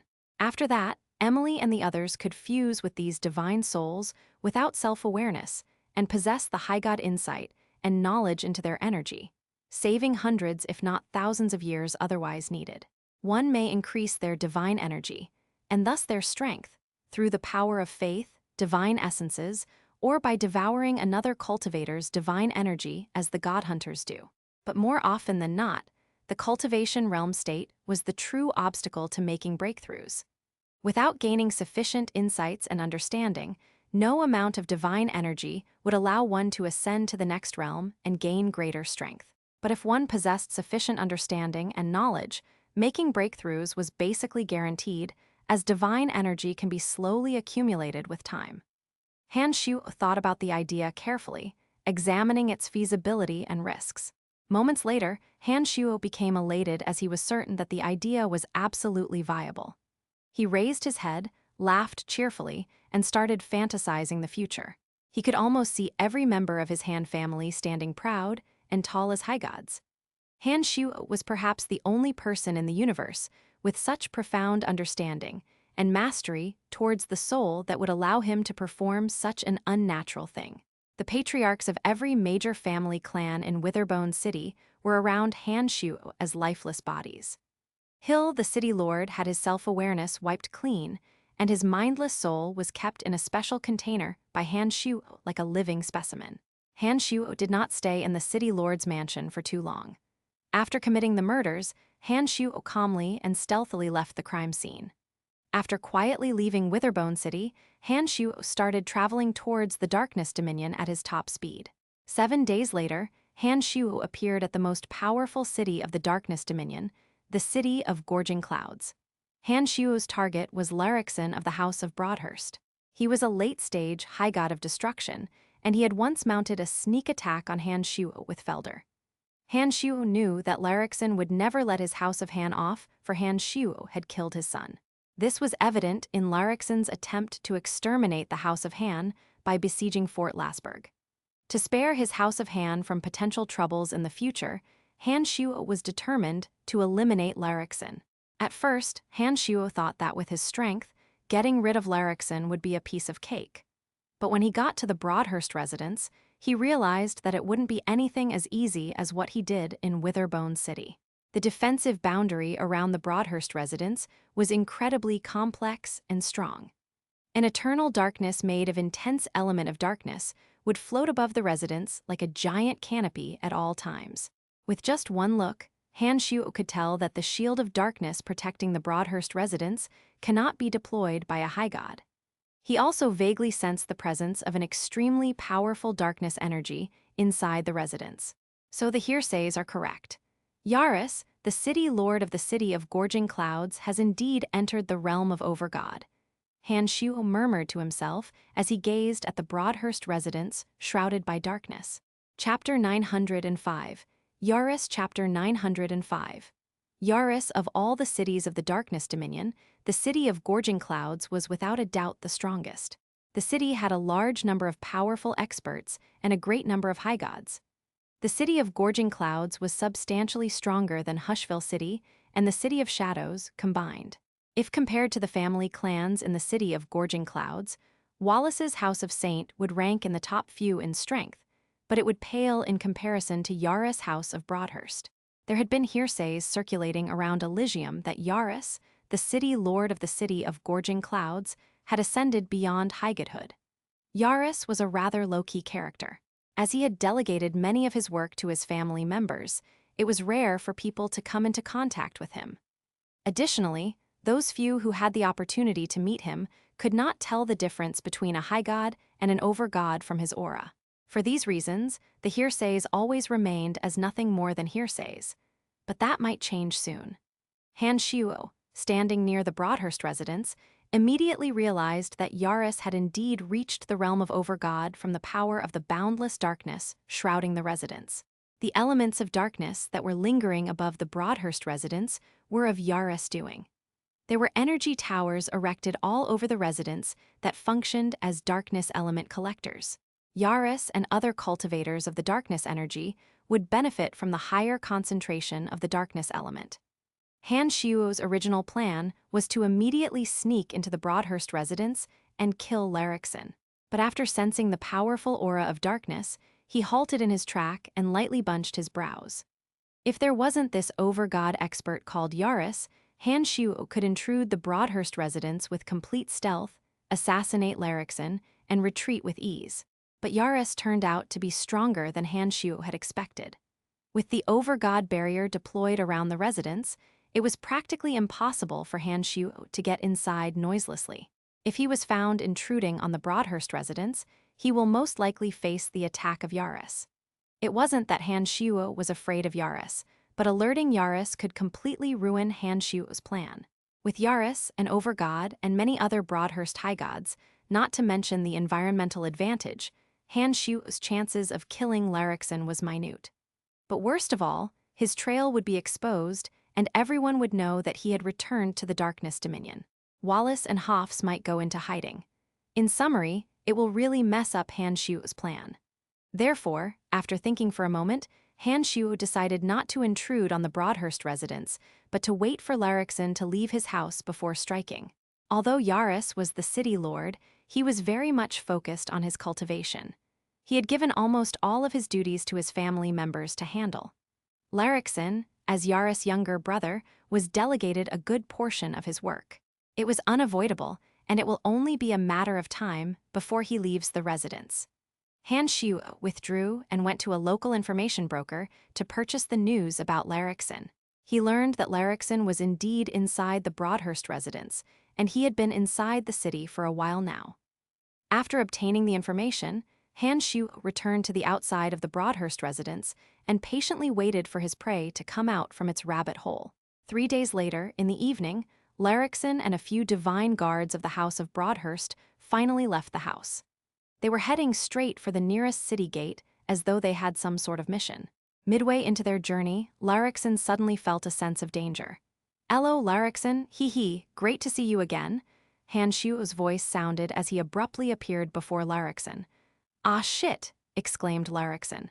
Before his voice had even faded, one of his space rings let out a strong burst of light and tore the spacetime in front of him. Larixin shot into the spacetime fissure instantly. Han Xiuo did not expect Larixin to be such a coward, that he would immediately escape by tearing spacetime before they had even exchanged a sentence. Han Xiuo knew that it was too late to attack now. He let out a cold groan and shot into the spacetime fissure after Larixin. He entered a strange dimension filled with dazzling lights, and when Han Xiuo warped out to the other side, he found himself under layers upon layers of barriers.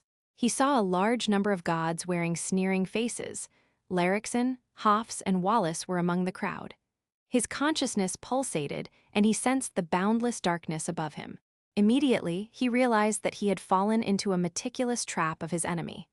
"Brian of Han, welcome to the Broadhurst residence.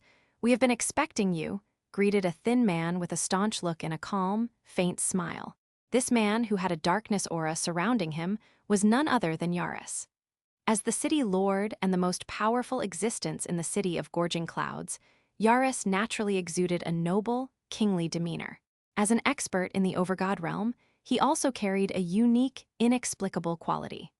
Outside the layers of barriers that trapped Han Xiuo were dozens of high gods. 5 of them, including Wallace and Larixin, were late-stage high gods, while the rest were mid-stage high gods. Most of them cultivated the energy of darkness. They looked at Han Xiuo with laughing eyes, as though he was a turtle in a jar. "Well played, what an impressive ruse. Well played indeed." Han Xiuo took a deep breath, looked at Yaris, and praised, "You are indeed a brilliant man. You not only possess outstanding strength, but you're also excellent at scheming. No wonder Wallace and Hofs are no match against you, and no wonder your family clan would be more powerful than an entire city." "Shut up," shouted Hofs, who felt insulted. "You haughty piece of shit. With Lord Yaris here, you will not get away this time."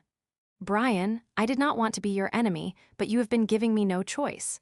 Wallace let out a disappointed sigh and confessed. "H-A-H-A-H-A, you what, mate?" Han Xiuo laughed his ass off. After a long while, he finally replied, "I leave you no choice. You mean the 2 times I have saved Carmelita and the countless times I helped your House of Saint. Fuck, you have started suppressing my House of Han as soon as it was founded.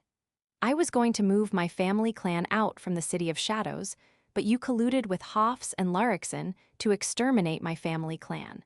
And now you are telling me that I leave you no choice? You must be fucking kidding me. The City of Shadows will always belong to the House of Saint. As the Patriarch, I must eliminate all those who could threaten the House of Saint." Wallace tried to bend logic. "What a ridiculous guy," remarked Han Xiuo in a disdained face while shaking his head. He did not say much, for he knew that it was impossible to reason with an unreasonable person. Well, well. Larrickson, Wallace, Hoffs, Ralph, all present. Han Shuo's eyes went through each of them before it finally stopped on Yaris and smilingly asked, "You must have meticulously planned and prepared for this moment for a long time. Here I am. So, what are you waiting for?" Yaris put on a charming smile before he said to Han Shuo, "I have heard a lot about you, Brian, and I must say, you are more impressive than your outstanding reputation. Let me be frank, Wallace may have no tolerance for competition, but I'm quite the opposite. In fact, I'm now formally inviting your House of Han to be a part of my city of gorging clouds, with the condition that you will set aside your grudges with Larrickson. Not only that your presence will be most welcomed in my city, I, Yaris, hereby pledge that what Wallace did to your House of Han in the City of Shadows will never happen in my city of gorging clouds." The offer came as a total surprise to Han Shuo. He could also tell that Yaris was sincere when he made the invitation. "Brother, how will that do? He had killed your nephew and many of our experts. How could you let him into the city?" protested Larrickson hastily before Han Shuo could even respond. "Silence," commanded Yaris. The arrogant Larrickson immediately shut his mouth tight. It appeared as though Larrickson was afraid of him. Yaris, with his brows bunched, turned to Larrickson and chided, "It was you and Felder who started the whole thing. Brian did not kill your high gods unprovoked. And as for your son, he's nothing compared to an over-god expert.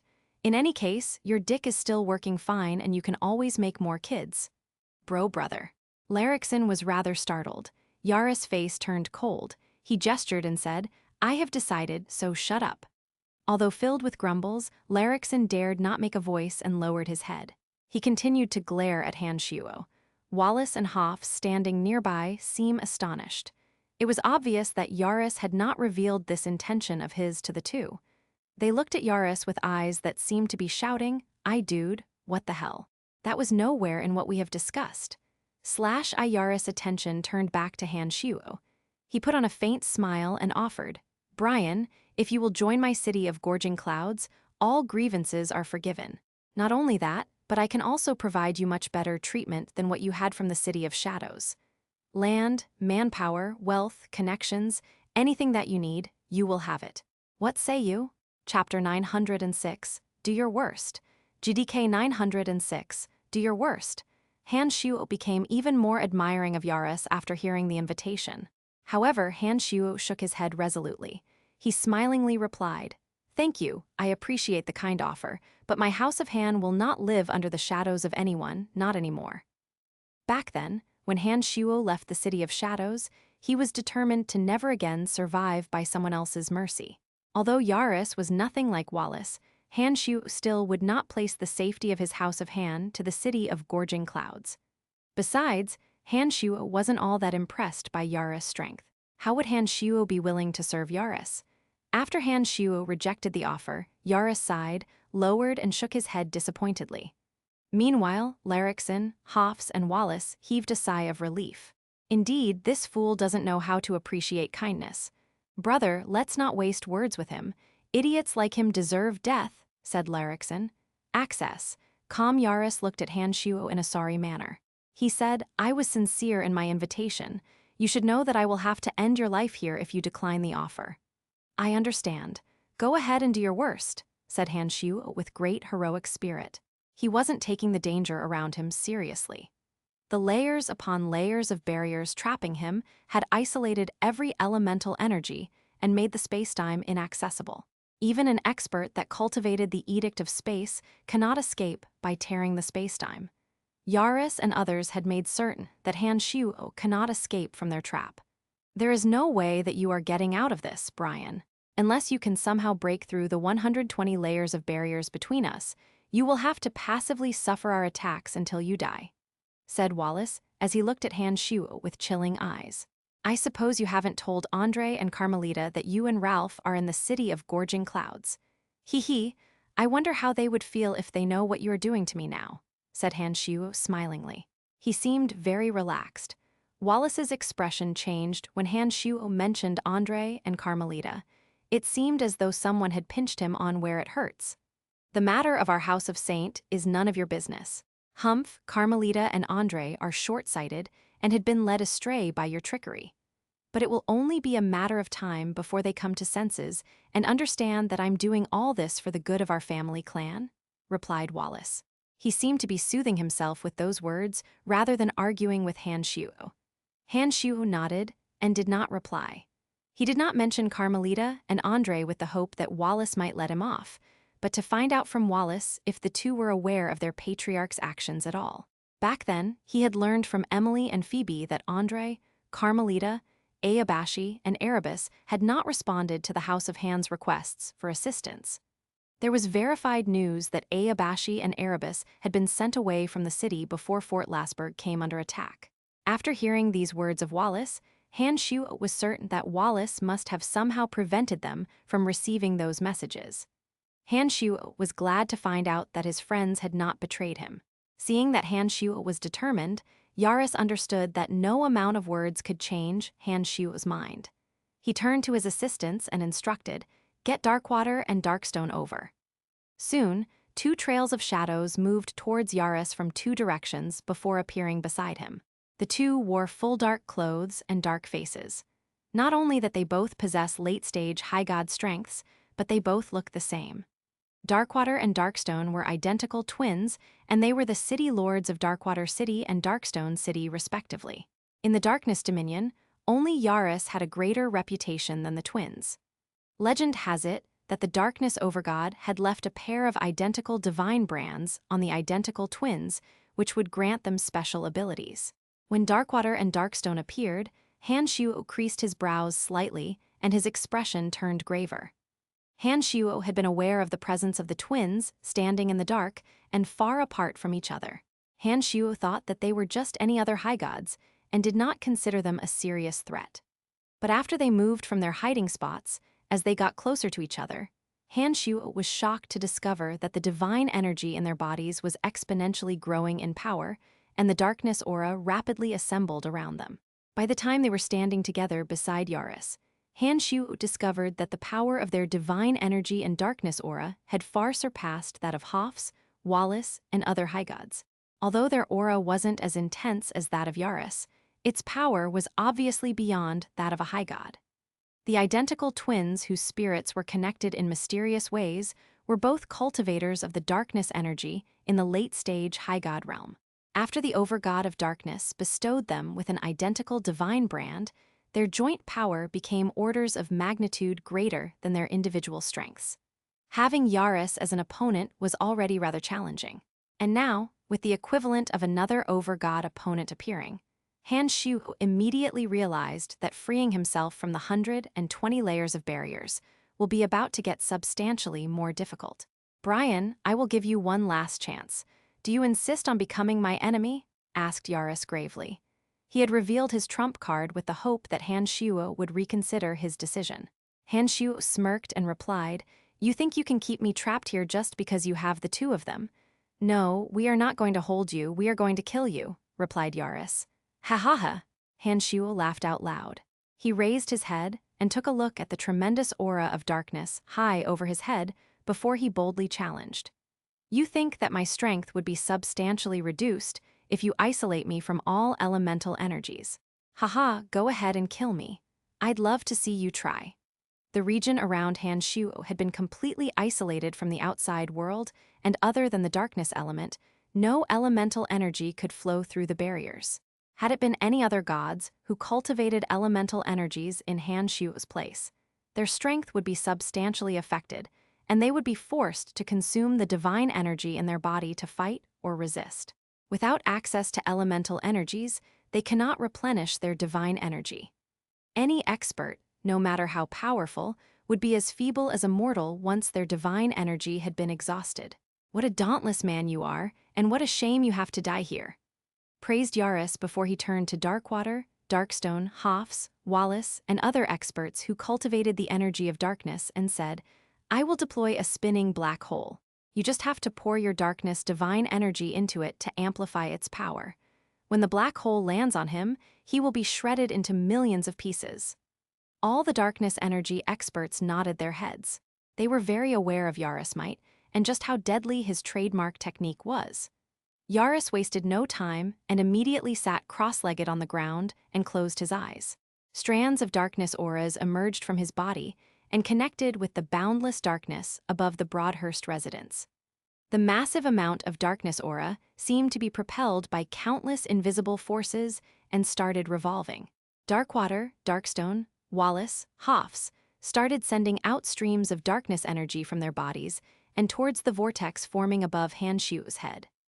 The strands of darkness energy that flew out from Darkwater and Darkstone would resonate and intertwine in a miraculous manner to form new strands that were significantly more powerful. Their recombined power was more than 10-folds greater than that of Hoffs and Wallace. As the streams of darkness energy were injected, the slowly revolving vortex high over Hanshu's head spun faster and faster. It was as though a black hole had appeared in the sky and was growing in power and would not stop until the world was engulfed. Yaris was an overgod expert. Darkwater and Darkstone had combined strength equivalent to an overgod.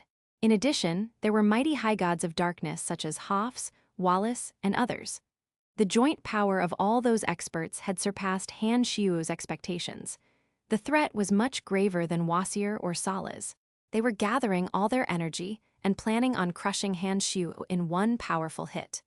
The energy accumulated in the black hole grew more and more terrifying, and Hanshu's heart grew heavier. For a moment, Hanshu was rather clueless. He did not know what he could do against such tremendous power.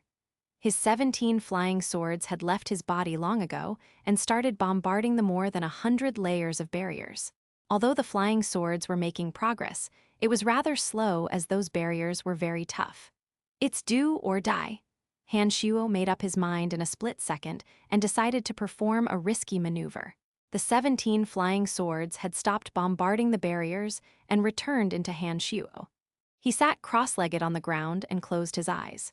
His consciousness transformed into dark radiances and flew into his demonic infant. Following that, the demonic infant slowly floated out from the top of Hanshu's head and grew bigger and bigger. It was like a ghostly copy of Hanshu. Simultaneously, the hundreds of thousands of demon generals whooshed out from the cauldron of myriad demon and vanished into the demonic infant. The demonic infant, that was originally the size of a human infant, rapidly inflated as it was being filled with demon general energy. In just moments, the demonic infant had transformed into a demonic giant more than a few dozen meters tall that hovers in midair. A chilling, sinister, ruthless, bloodthirst energy suddenly flooded the city of gorging clouds. It was as though the 100 layers of barriers could not obstruct the apocalyptic energy of the demonic infant. ROARR? When all of the demon general energy has entered the demonic infant, it suddenly bellows. The tremendously powerful soul-attacking sound wave went through the layers of barriers. Many of the gods inside the Broadhurst residence suddenly bled from every orifice and died on the spot. Chapter 907, Myriad Demon Transformation, Chapter 907. Myriad Demon Transformation, Hanshu's consciousness, and all of his energy were transferred into the demonic infant. His physical body that was sitting cross-legged on the ground seemed to have aged by decades in just a few seconds. It turned limp and lost their color. Injecting the demonic infant with the demon general energy was similar to boosting the strength of his demonic body using the energy. But as the demonic infant and demon generals were rather similar life forms, the demonic infant could utilize and unleash the demon general's energy much better than his demonic body could. The myriad demon transformation that Hanshu deployed was a very risky demonic technique. Before reaching the Skybreak realm, the demonic infant will be injured if it was forced to absorb demonic general energy. And even if one has reached the Skybreak realm, but does not possess a stable realm state, there is a chance that one could fail to purge the demon generals from the demonic infant, which would lead to severe damages to the demonic infant. Additionally, when the technique was deployed, the consciousness, vitality, and every last bit of his energy will be separated from his physical body, leaving it completely vulnerable. If Hanshu wasn't trapped under the more than 100 layers of barriers, and with a terrifying dark vortex being dropped onto him, Hanshu wouldn't have deployed this powerful but risky demonic technique. Roar! Hanshu's deafening roar pulsed through the entire city of gorging clouds. Many of the gods living in the Broadhurst residence with below-average strengths were instantly killed. Even those living nearby, the residents suffered ruptured eardrums, internal bleeding, or soul injuries. Yaris, Wallace, and the others who were just outside the barriers were the first to be hit. But as most of them were of high god strengths, Han Shu's destructive roar did not injure them. However, it did greatly jolt their souls. "What the hell was that?" cried Hoffs after his face jolted. His attention was taken away. Ralph, Wallace, Darkwater, Darkstone, and the others were also taken by surprise. They felt the terrifying aura of the hovering immaterial demon under the barriers. Of the party, only Yaris had remained calm. He remarked, "Whatever it is, we need not care. Just focus on injecting your energy into the black hole and that thing will be destroyed." Yaris' calmness seemed to be infectious. After hearing his words, the party stopped their futile discussion in panic and continued to inject their darkness energy into the vortex of darkness. As the party injected the black hole with their darkness divine energy, the accretion disk around the black hole grew even more massive and they spun faster and faster. The black hole also started to slowly descend. After letting out the long and destructive roar, the massive, hovering Han Shuo that was somewhere between material and immaterial state landed on the ground behind where his physical body sat. It made a rumble and shuddered the entire Broadhurst residence. Yaris thought that the massive Han Shuo was just a hallucination that Han Shuo produced and it would pose no threat. However, when he sensed the tremor, he realized that the colossal Han Shuo was very real and he grew a little worried. After landing on the ground, Han Shuo crouched slightly before he forcefully leaped towards the sky with a fist stretched upwards. An aura of pure berserk power erupted. The punch was so powerful that Yaris and the party felt frightened despite being separated by more than 100 boundaries from Han Shuo. I boom. /I of the 120 boundaries and seals jointly deployed by Yaris, Darkwater, Darkstone, and the others. More than several dozens were destroyed by that punch-containing power that could topple the mountains. More than 1/3 of the boundaries trapping Han Shuo was undone in just one punch. Han Shuo, who had landed on the ground again, smiled nastily before he threw another punch. I boom. /I more barriers were destroyed. This is bad. Inject all the energy you can. I must bring the black hole down immediately, said Yaris, whose face jolted. He knew that if Han Shuo was given the chance to throw another punch, all of the remaining barriers trapping him will crumble. If Han Shuo does not stay trapped in the region, the black hole might not land precisely on him to inflict the maximum damage. Darkwater, Darkstone, Wallace, and the others were shocked. After hearing Yaris cry, they immediately went all out and sent all the darkness energy they could towards the black hole. Then, suddenly, the black hole that was slowly descending came crashing down on Han Shuo as though the sky was collapsing.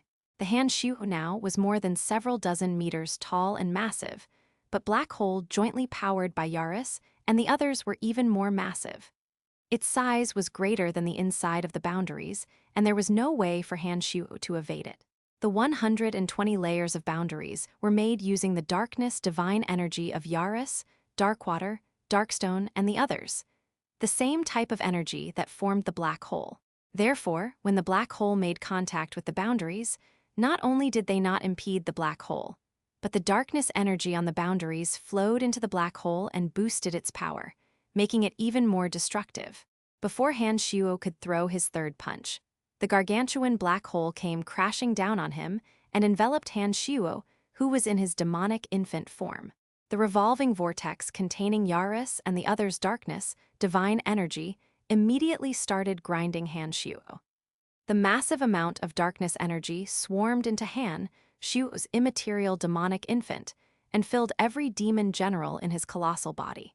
In just an instant, Han Shuo's massive body had been shredded into 1,000,000 pieces and became part of the accretion disk of the black hole.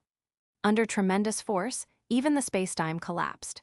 Strange, iridescent radiances started shooting around the region. One could even see the cold infinity of stars.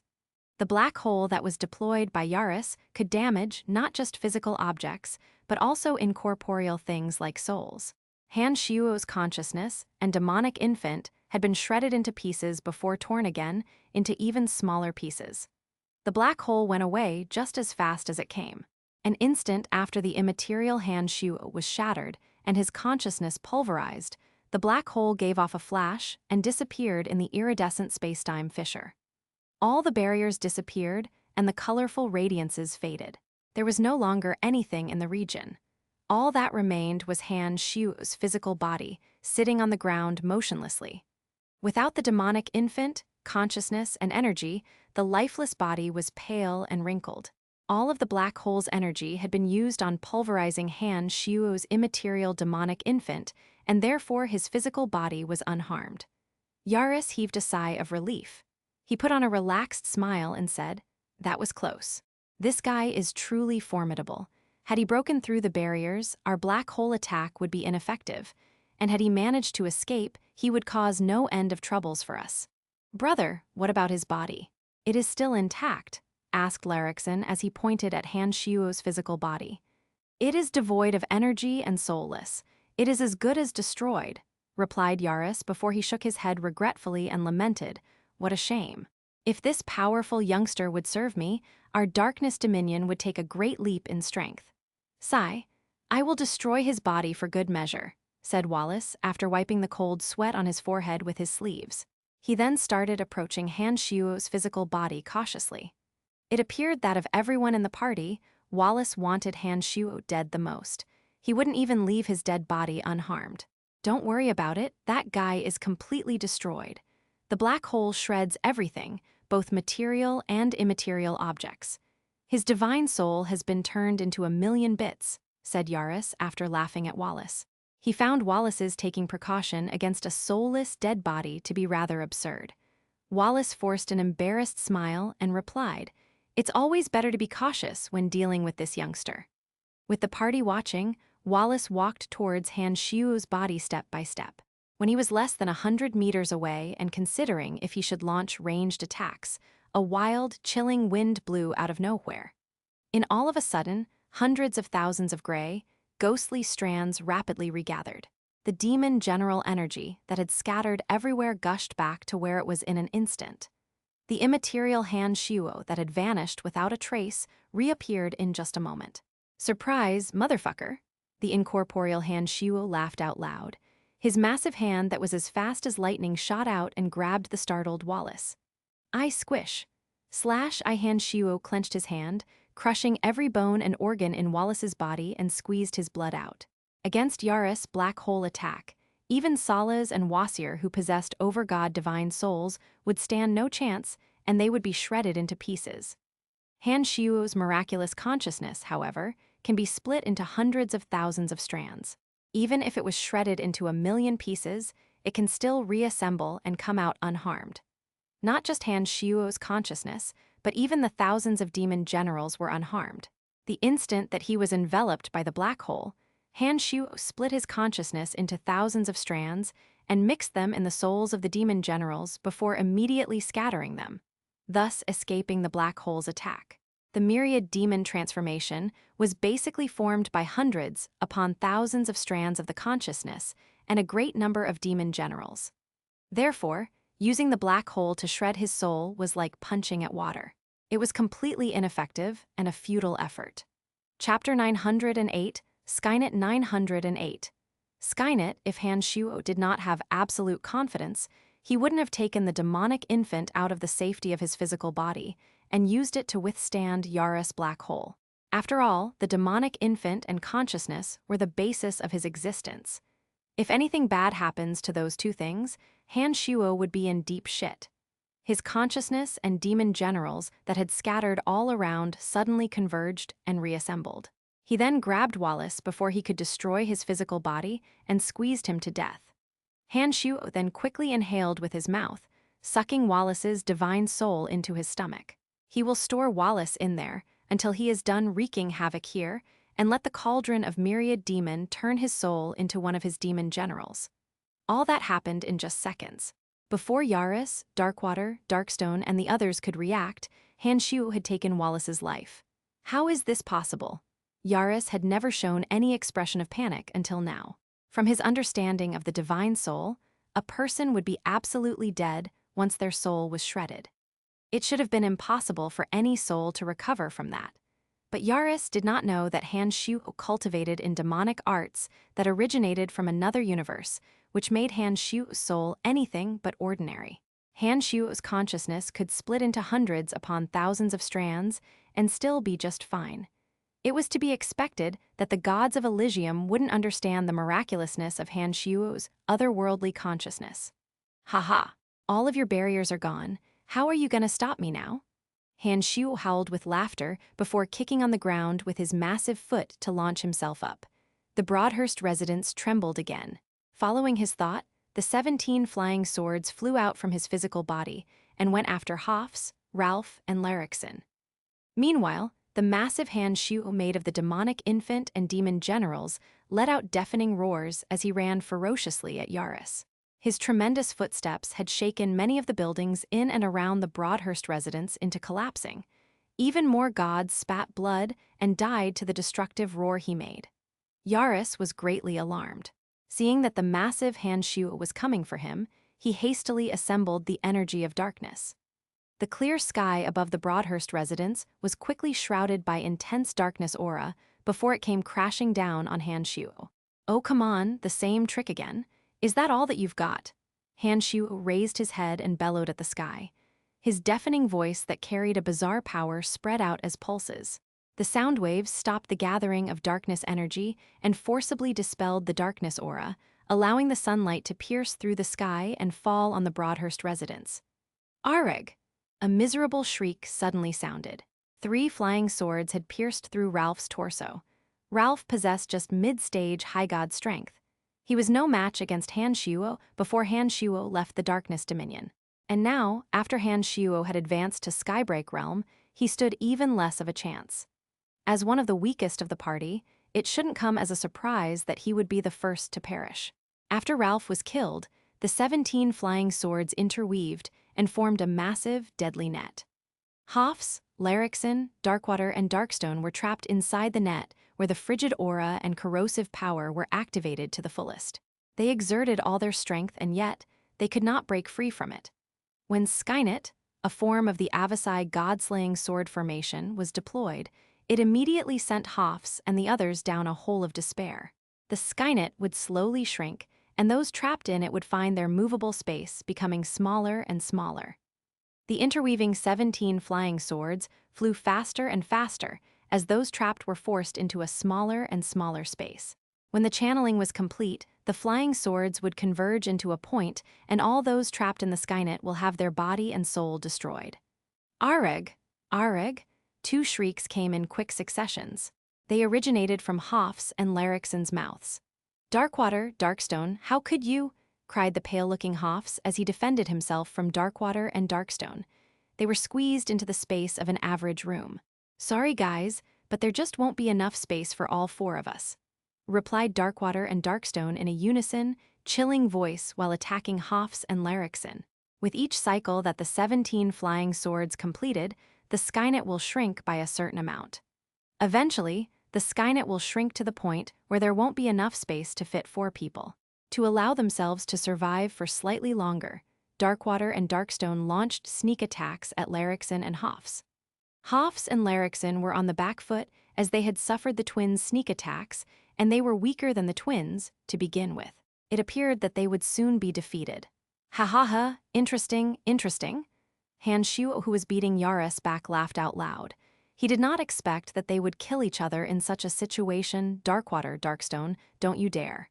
Or I will kill you," shouted Yaris when he saw that Larrickson was severely injured and close to death.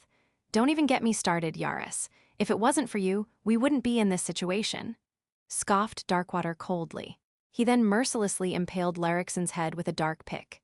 Meanwhile, his twin, Darkstone, threw a punch on the badly injured Hofs and sent him into Han Shuo's Skynet.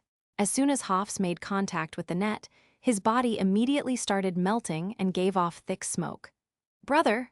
Yaris was furious. An intense darkness energy overflowed from his body and shrouded him. He unfurled his domain of divinity, and every darkness element in the Broadhurst residence flowed into him. It appeared that Yaris had lost his rationality after his brother's death. He no longer concealed his overgod aura, unleashed all his energy, and wildly charged towards Han Shuo. Hanshu was surprised that Yaris would be going all in. He did not expect Yaris would be so close to Larixin. While watching Yaris ferociously charging at him, a thought struck Hanshu and he suddenly moved aside. As Hanshu suspected, Yaris did not pursue him, but shot past him and continued on his path towards Darkwater and Darkstone, who were still trapped inside the Skynet. Hanshu smirked mischievously. With one thought, the Skynet was dissolved, and the 17 flying swords returned into his physical body. Hanshu planned on grabbing his popcorn, watch Yaris fight Darkwater and Darkstone, then kill all of them with a sneak attack when he saw the opportunity. But all of a sudden, the element of darkness in the environment started behaving abnormally. In an instant, the element of darkness inside the Broadhurst residence that had just been sucked dry by Yaris was replenished by more than 100, if not 1,000 folds. The darkness elements were rapidly converging on the empty sky, and an awareness that envelopes the entire city of gorging clouds were gradually forming. Hanshu's face jolted, and he immediately gave up on attacking Yaris, Darkwater, and Darkstone. The immaterial Hanshu transformed into a twisted, ghostly shadow and immediately slithered into his main body that was sitting cross-legged motionlessly. Simultaneously, the darkness elements abruptly vanished from Yaris, Darkwater, and Darkstone. Even their divine energies were completely restrained.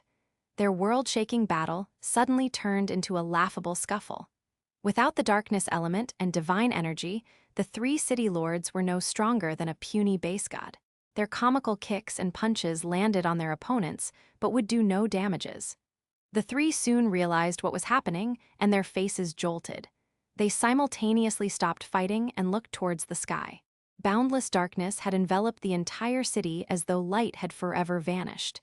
There was an immensely heavy, stifling pressure in the atmosphere. Every citizen of the city of gorging clouds could not help themselves but automatically kowtowed, including Yaris, Darkwater, and Darkstone. After the consciousness and demonic infant returned to his physical body, Hanshu immediately stood up. Upon sensing the darkness that had suddenly shrouded the city of gorging clouds, Hanshu's face jolted. He realized that this existence that caused the environmental change was at least 100 times stronger than overgods like Wasir or Salas. Hanshu knew he had absolutely no chance against an existence of this level.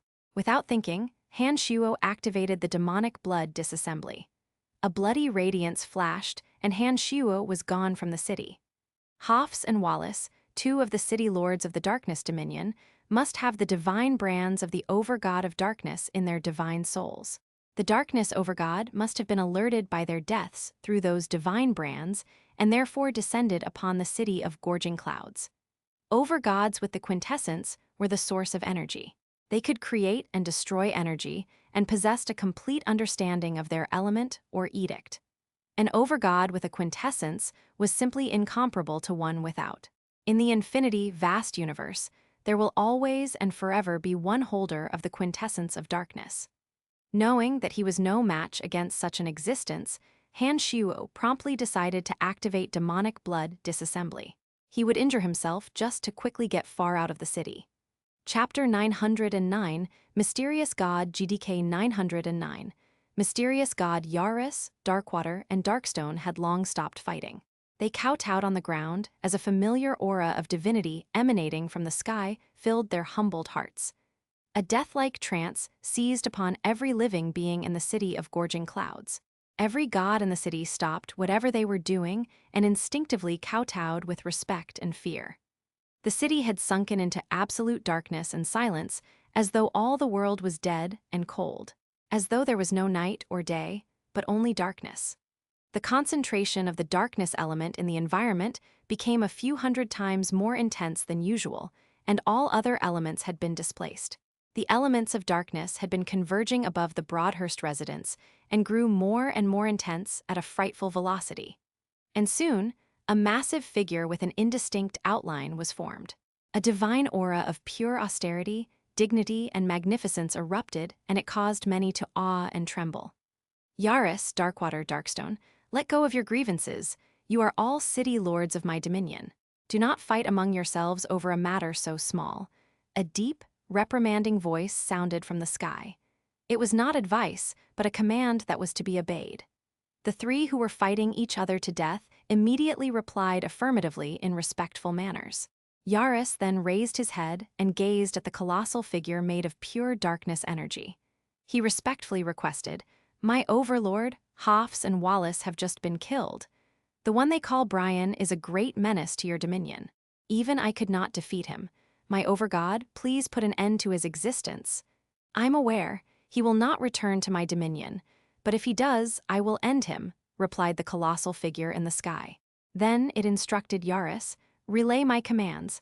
Andre of the Saint House will be the city lord of the City of Shadows. Felder of the Laver's House will be the city lord of Hushville City." Yaris was stunned and puzzled.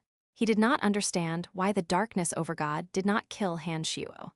From Yaris' point of view, even though Han Shuo had disappeared from the city using a miraculous method, if the darkness overgod wanted to, Han Shuo would have no chance of leaving the darkness dominion alive. "Is there a problem?" The imposing voice sounded when Yaris did not immediately reply to his command. Although his voice was just very slightly lower in pitch, all those who heard it would feel an overwhelming dread. Yaris was frightened and he hastily answered, "My overlord, I will do as you bid. But my lord, I do not know where Felder or his Laver's family is." It was true that Yaris had no clue where Felder was. The Laver's family used to live in the city of Gorging Clouds. But after Larixen's son was murdered by Han Shuo, Felder had evacuated the city with his family clan. Larixen had been hunting for the Laver's family, but he could find nothing. "That, you need not know. Just disseminate my commands and Felder and his Laver's house will come to Hushville City," replied the darkness overgod. Yaris immediately knew that the darkness overgod must have his plans.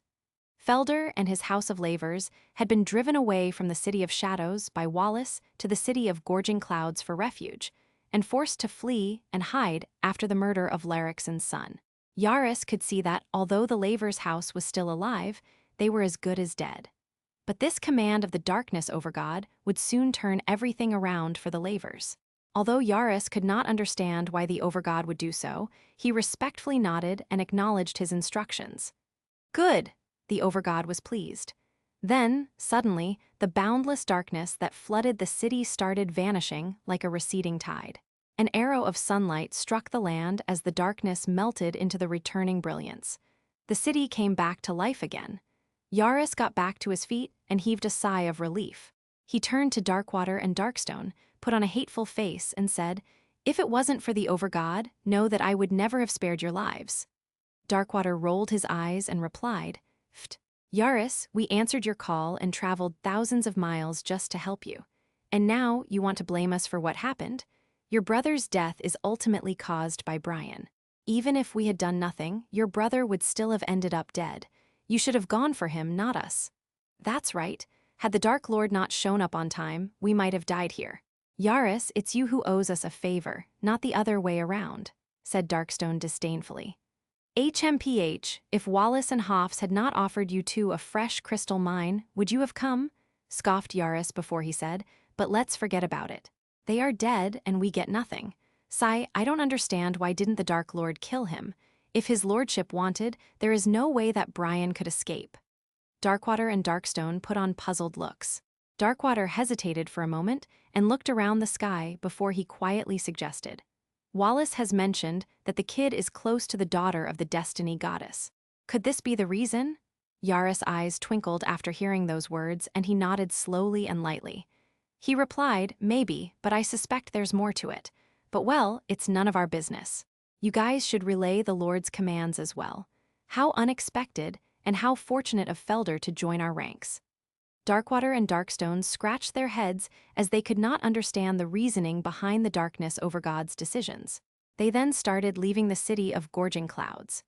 Atop a bald mountain northwest of the city of Gorging Clouds, Han Shuo was drenched with blood and was heavily gasping for breath. The Omen invincible body was automatically activated, and the demonic yuan rapidly circulated around his body. A few seconds later, the blood stopped flowing out from his body and started flowing backward instead. His torn flesh, bones, blood vessels, and meridians wriggled back into their normal positions. The wounds on his body started healing at an unnaturally fast rate. After attaining the Skybreak realm in demonic arts, Han Shuo's body-repairing speed had grown to the point where the damages that demonic blood disassembly would cause to his body was no longer all that troubling. He sent demonic yuan around his body and easily repaired the damages. Han Shuo needed a relatively brief time to completely heal himself from injuries of such severity, but he had no time to waste. After stabilizing his condition, Han Shuo started leaving the Darkness Dominion. Han Shuo felt a great sense of threat when the Darkness Overgod suddenly made an appearance. He knew that he was no match against the Overgod for now, and therefore, he needed to leave the Darkness Dominion as soon as possible. The power of the Darkness Overgod was just too frightening. There wasn't a moment when he felt safe inside the Darkness Dominion. Han Shuo activated his energy to the fullest and tried to leave the Dominion as quickly as he could. After 7 days of marathoning, Han Shuo heaved a breath of relief, for he had finally stepped out of the Darkness Dominion and came to the shared border with the Death Dominion. In his trip to the Darkness Dominion, Han Shuo had accomplished his objectives by killing Wallace, Hoffs, Larrickson, and Ralph.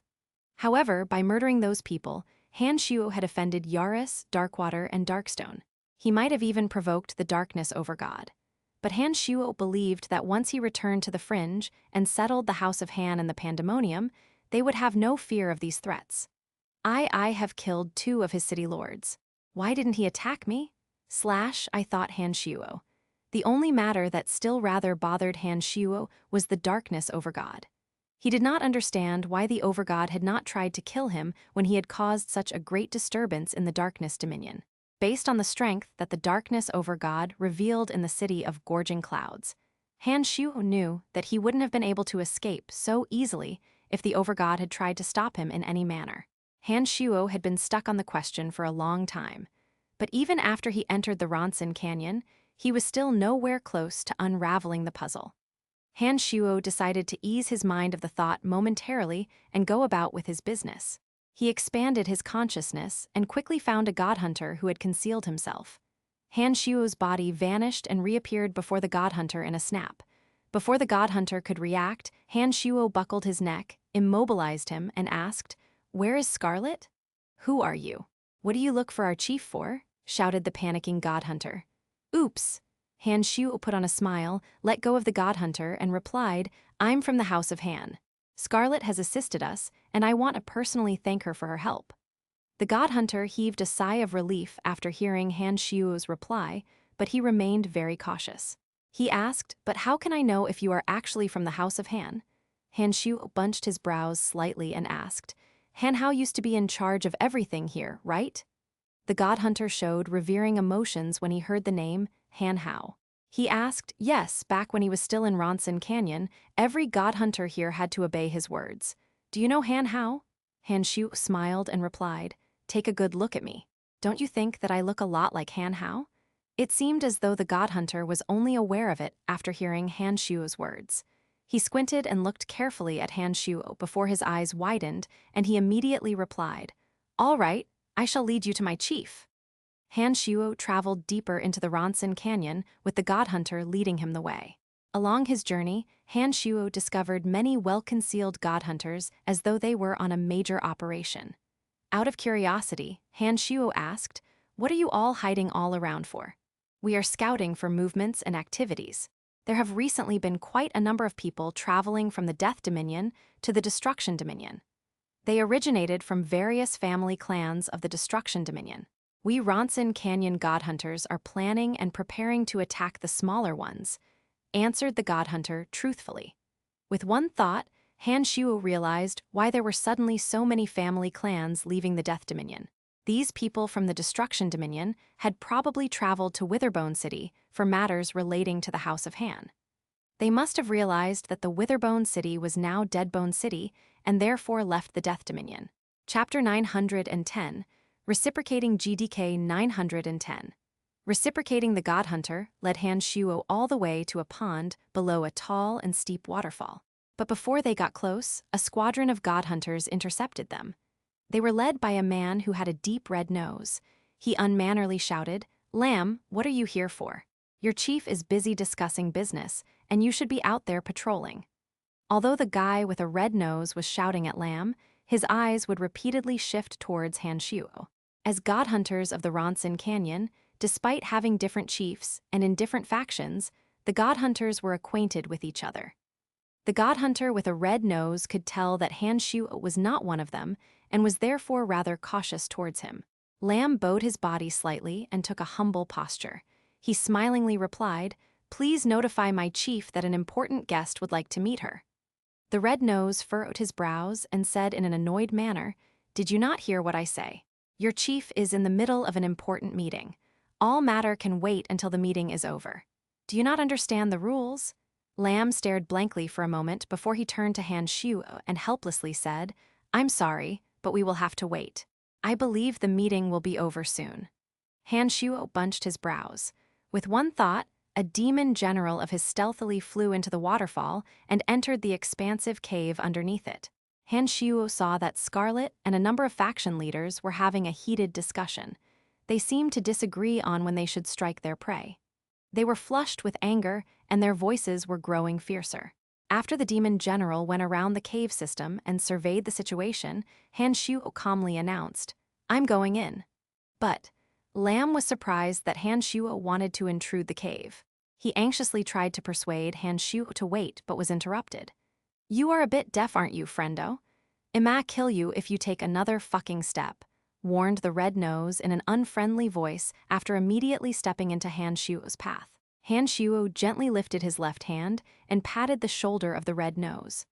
"I crack, slash I." The loud noise of bones shattering sounded from every inch of his body. He spasmed as blood gushed out from his orifices. Then suddenly, I splat. Slash I. His head exploded and his brain matter painted the flat gray rock nearby like abstract art.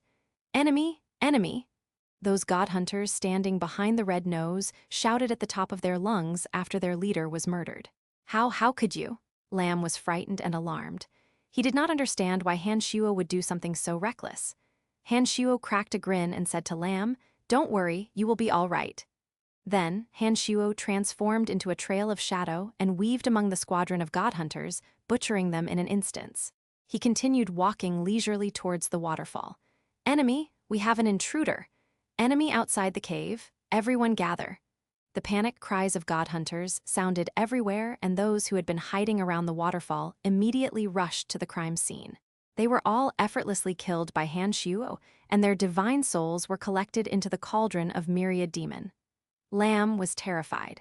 He kept a safe distance from Han Shuo, fearing that Han Shuo might suddenly turn to attack him. Despite being extremely loud in their discussions, those faction leaders noticed the disturbance outside the cave. They stopped their meeting and went outside to check out what was happening. When they exited the waterfall, they saw that the ground was fully covered with dead bodies. Their skeleton and organs had been completely crushed and shattered by brute power, and their divine souls were gone. And standing calmly on the bodies of his victims was Han Shuo, the murderer. "Who are you? What do you want?" shouted one of the faction leaders in a stern voice. "I'm the patriarch of the House of Han. I've come to reap your souls," said Han Shuo casually and smilingly. Why would you do that? We did not attack the House of Han when they passed through the Ronson Canyon. We have no quarrel with each other." The faction leader was shocked and terrified upon learning Han Shuo's identity. He had heard a thing or two about Han Shuo's tremendous power from hearsays originating from Witherbone City. "You did not attack not because you did not want to, but only out of fear for Han Hao. Otherwise, the House of Han might already be dead," explained Han Shuo casually. Before they could refute, a swarm of demon generals appeared and pounced at the faction leaders like a massive dark wave. Han Shuo had attacked these faction leaders not just to supply more soul energy to the cauldron of myriad demon. He wanted to take their high god souls, erase their memories and self-awareness, and turn them into spirits that would help his House of Han members advance in their cultivation. Those faction leaders were rapidly immobilized by the large swarm of demon generals. No one could put up a resistance or even escape. Their flesh and blood were rapidly devoured by the demon generals. Even those god hunters who had been lingering some distance from them were hunted down and attacked. In less than 5 minutes, every god hunters in and around the cave had been murdered by the demon generals. Han Shuo captured their divine souls and stored them in the cauldron. The memories and self-awareness of those faction leaders had been erased. Those tabula rasa souls contained nothing but insights and understanding of the fundamental forces. Other than Han Shuo, only Scarlet and Lamb were still standing. When Scarlet saw the sky of demon generals swarming at her, she felt despair, thinking she was about to die tragically to Han Shuo. But when the menacing dark cloud reached her, they gently flew past her as though she was not there. Not a single demon general attacked her. She was pleasantly surprised and immediately realized that she was spared for her going out of her way to assist the House of Han. A feeling of respect rose in her heart as she sensed the terrifying power of those demon generals all around her. She suddenly understood why Hao Han would possess such a mysterious and terrifying power. Moments later, Han Shuo was done with his slaughtering, and all the demon generals returned into the cauldron. There was no longer any threat around them. It was now that Han Shuo turned to Scarlet and smilingly asked, "You must be Scarlet?" Scarlet was somewhat surprised to hear Han Shuo speak her name. She respectfully bowed at Han Shuo and humbly replied, "Yes, sir, how may I help you?" "Haha, my son has told me about you, that you have helped my House of Han. I happened to pass through Ronson Canyon, so I thought I should pay you a visit and purge the canyon of certain filths," said Han Shuo in a cordial manner.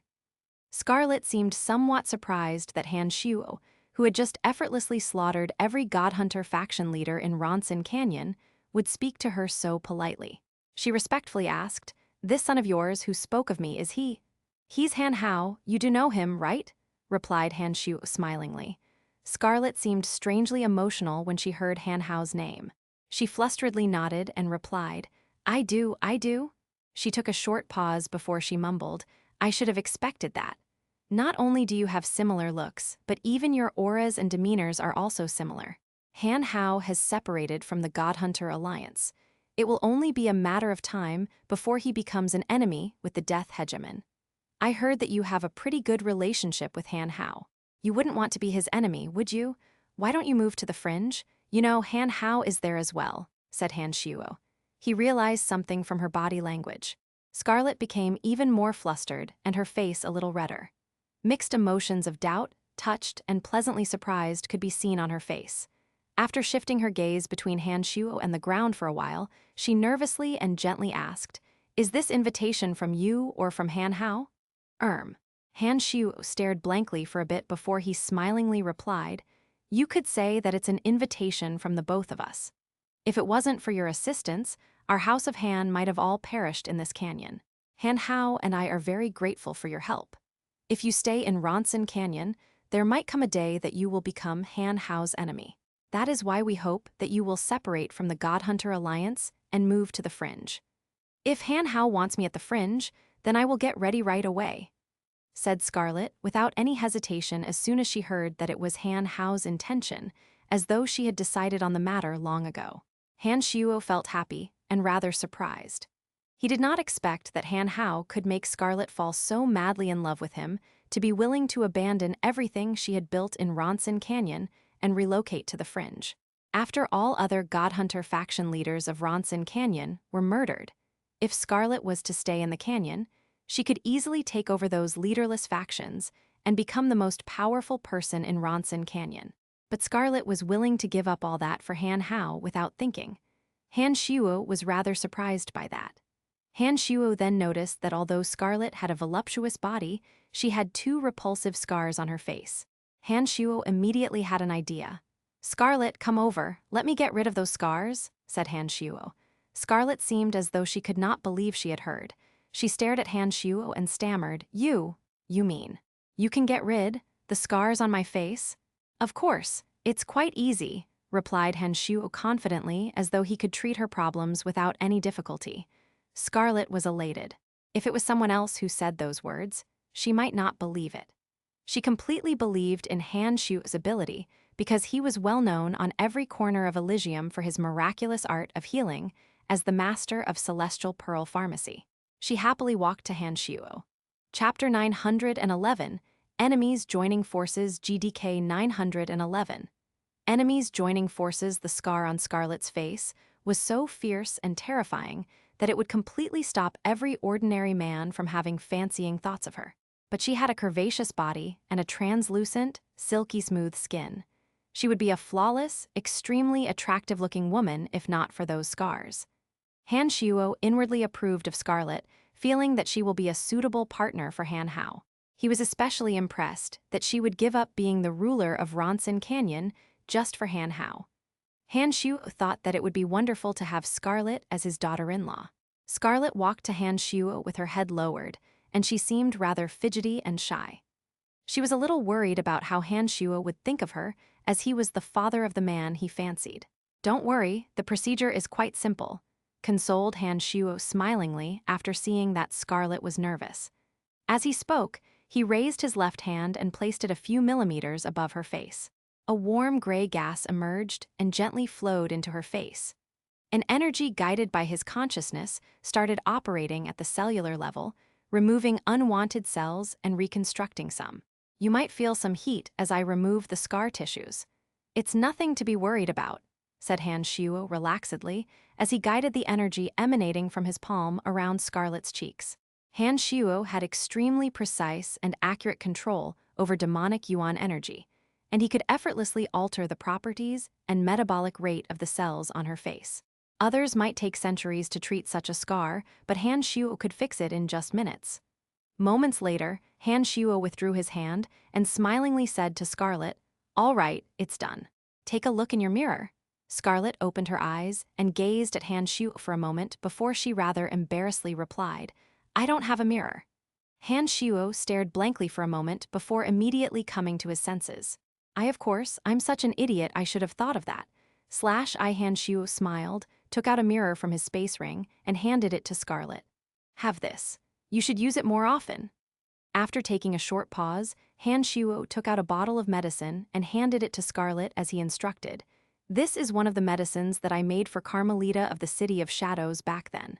It is suitable for you as well. Apply it on the scars twice a day. In 1 month, they will vanish without a trace." After taking the medicine bottle from Han Shuo, Scarlet took a deep breath and mustered the courage to look in the mirror. She exclaimed when she saw that the 2 large horrifying scars were now 2 barely visible red lines. Scarlet could not be happier, and she emotionally said to Han Shuo, thank you so much." Han Shuo replied, "No, it is me who should thank you. Without your help, my house of Han would have been exterminated in this canyon." Scarlet kept away the bottle of medicine, and a brilliant smile blossomed on her face. She said to Han Shuo, "I will do the necessary arrangements in Ronson Canyon and head to the fringe as soon as possible." Han Shuo nodded and smilingly said, "That'd be great. I believe that Han Hao will be shocked to see you again, haha." After the scar was almost completely gone from her face, Scarlet became more confident than ever before, especially when facing the man she loved. She was excited to meet Han Hao in her confident, flawless self. "Right, how did you get those scars? I can tell that they were made by a sharp tool. Who did it to you?" Seeing that Scarlet was in a good mood, Han Shuo finally asked the question. Scarlet hesitated for a bit before she answered, "I did it to myself," giving Han Shuo a shock. Before Han Shuo could ask the reason, Scarlet explained, "Back then, my family clan was attacked and we suffered a crushing defeat. Every male member was killed or forced into slavery, while female members were raped and then sold as sex slaves. To avoid being defiled, I cut my face." After learning of Scarlet's tragic past, Han Shuo's face turned dark and he asked, "Are your enemies still alive?" "After I become a god hunter, I have been doing everything within my means to raise my strength. I got my revenge many years ago, but thank you for asking." Scarlet immediately knew that Han Shuo intended to help her exact vengeance. She appreciated the kindness. She felt that although Han Shuo and Han Hao were ruthless to their enemies, they cannot be more loyal to their friends. Han Shuo nodded and said, "Well then, I should get going. Right, if you run into any trouble in the fringe, just speak my name. No one should be foolish enough to harm you."